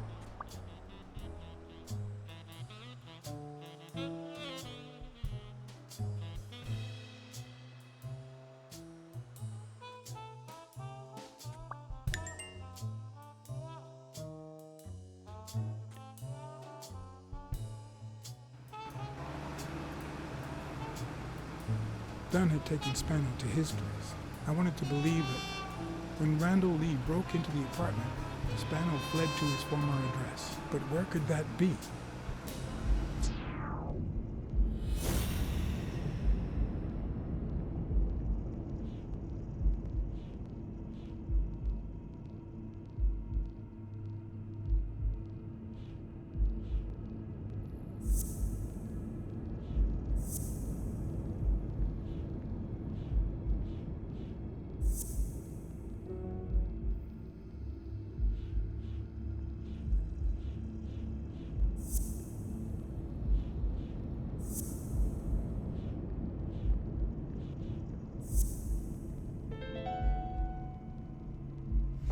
I gotcha.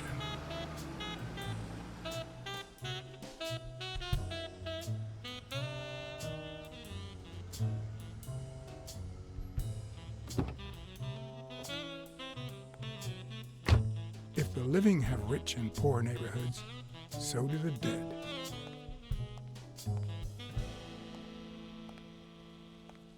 In the mid-19th century, Greenwood became the resting place to the city's most distinguished citizens.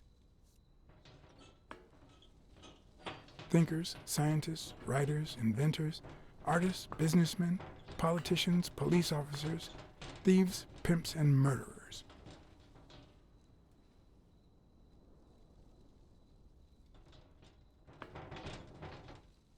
Here lie the bodies of the soulless minds that raised New York from the ground up. Now you know where to go to become somebody in the Big Apple.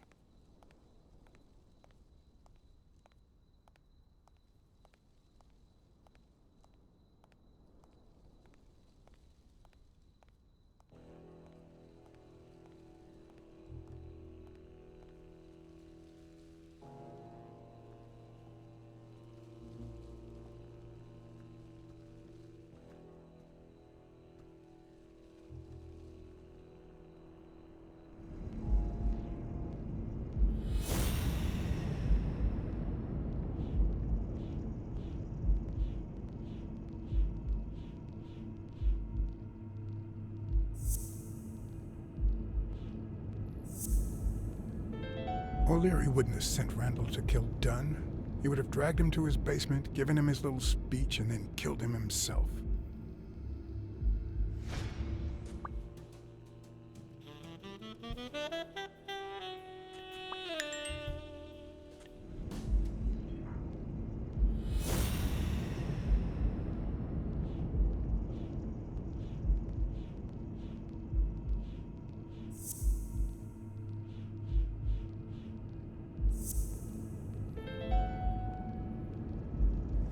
Mitchell, who fought with Dunn during the war, tried to pass as Yale's doctor.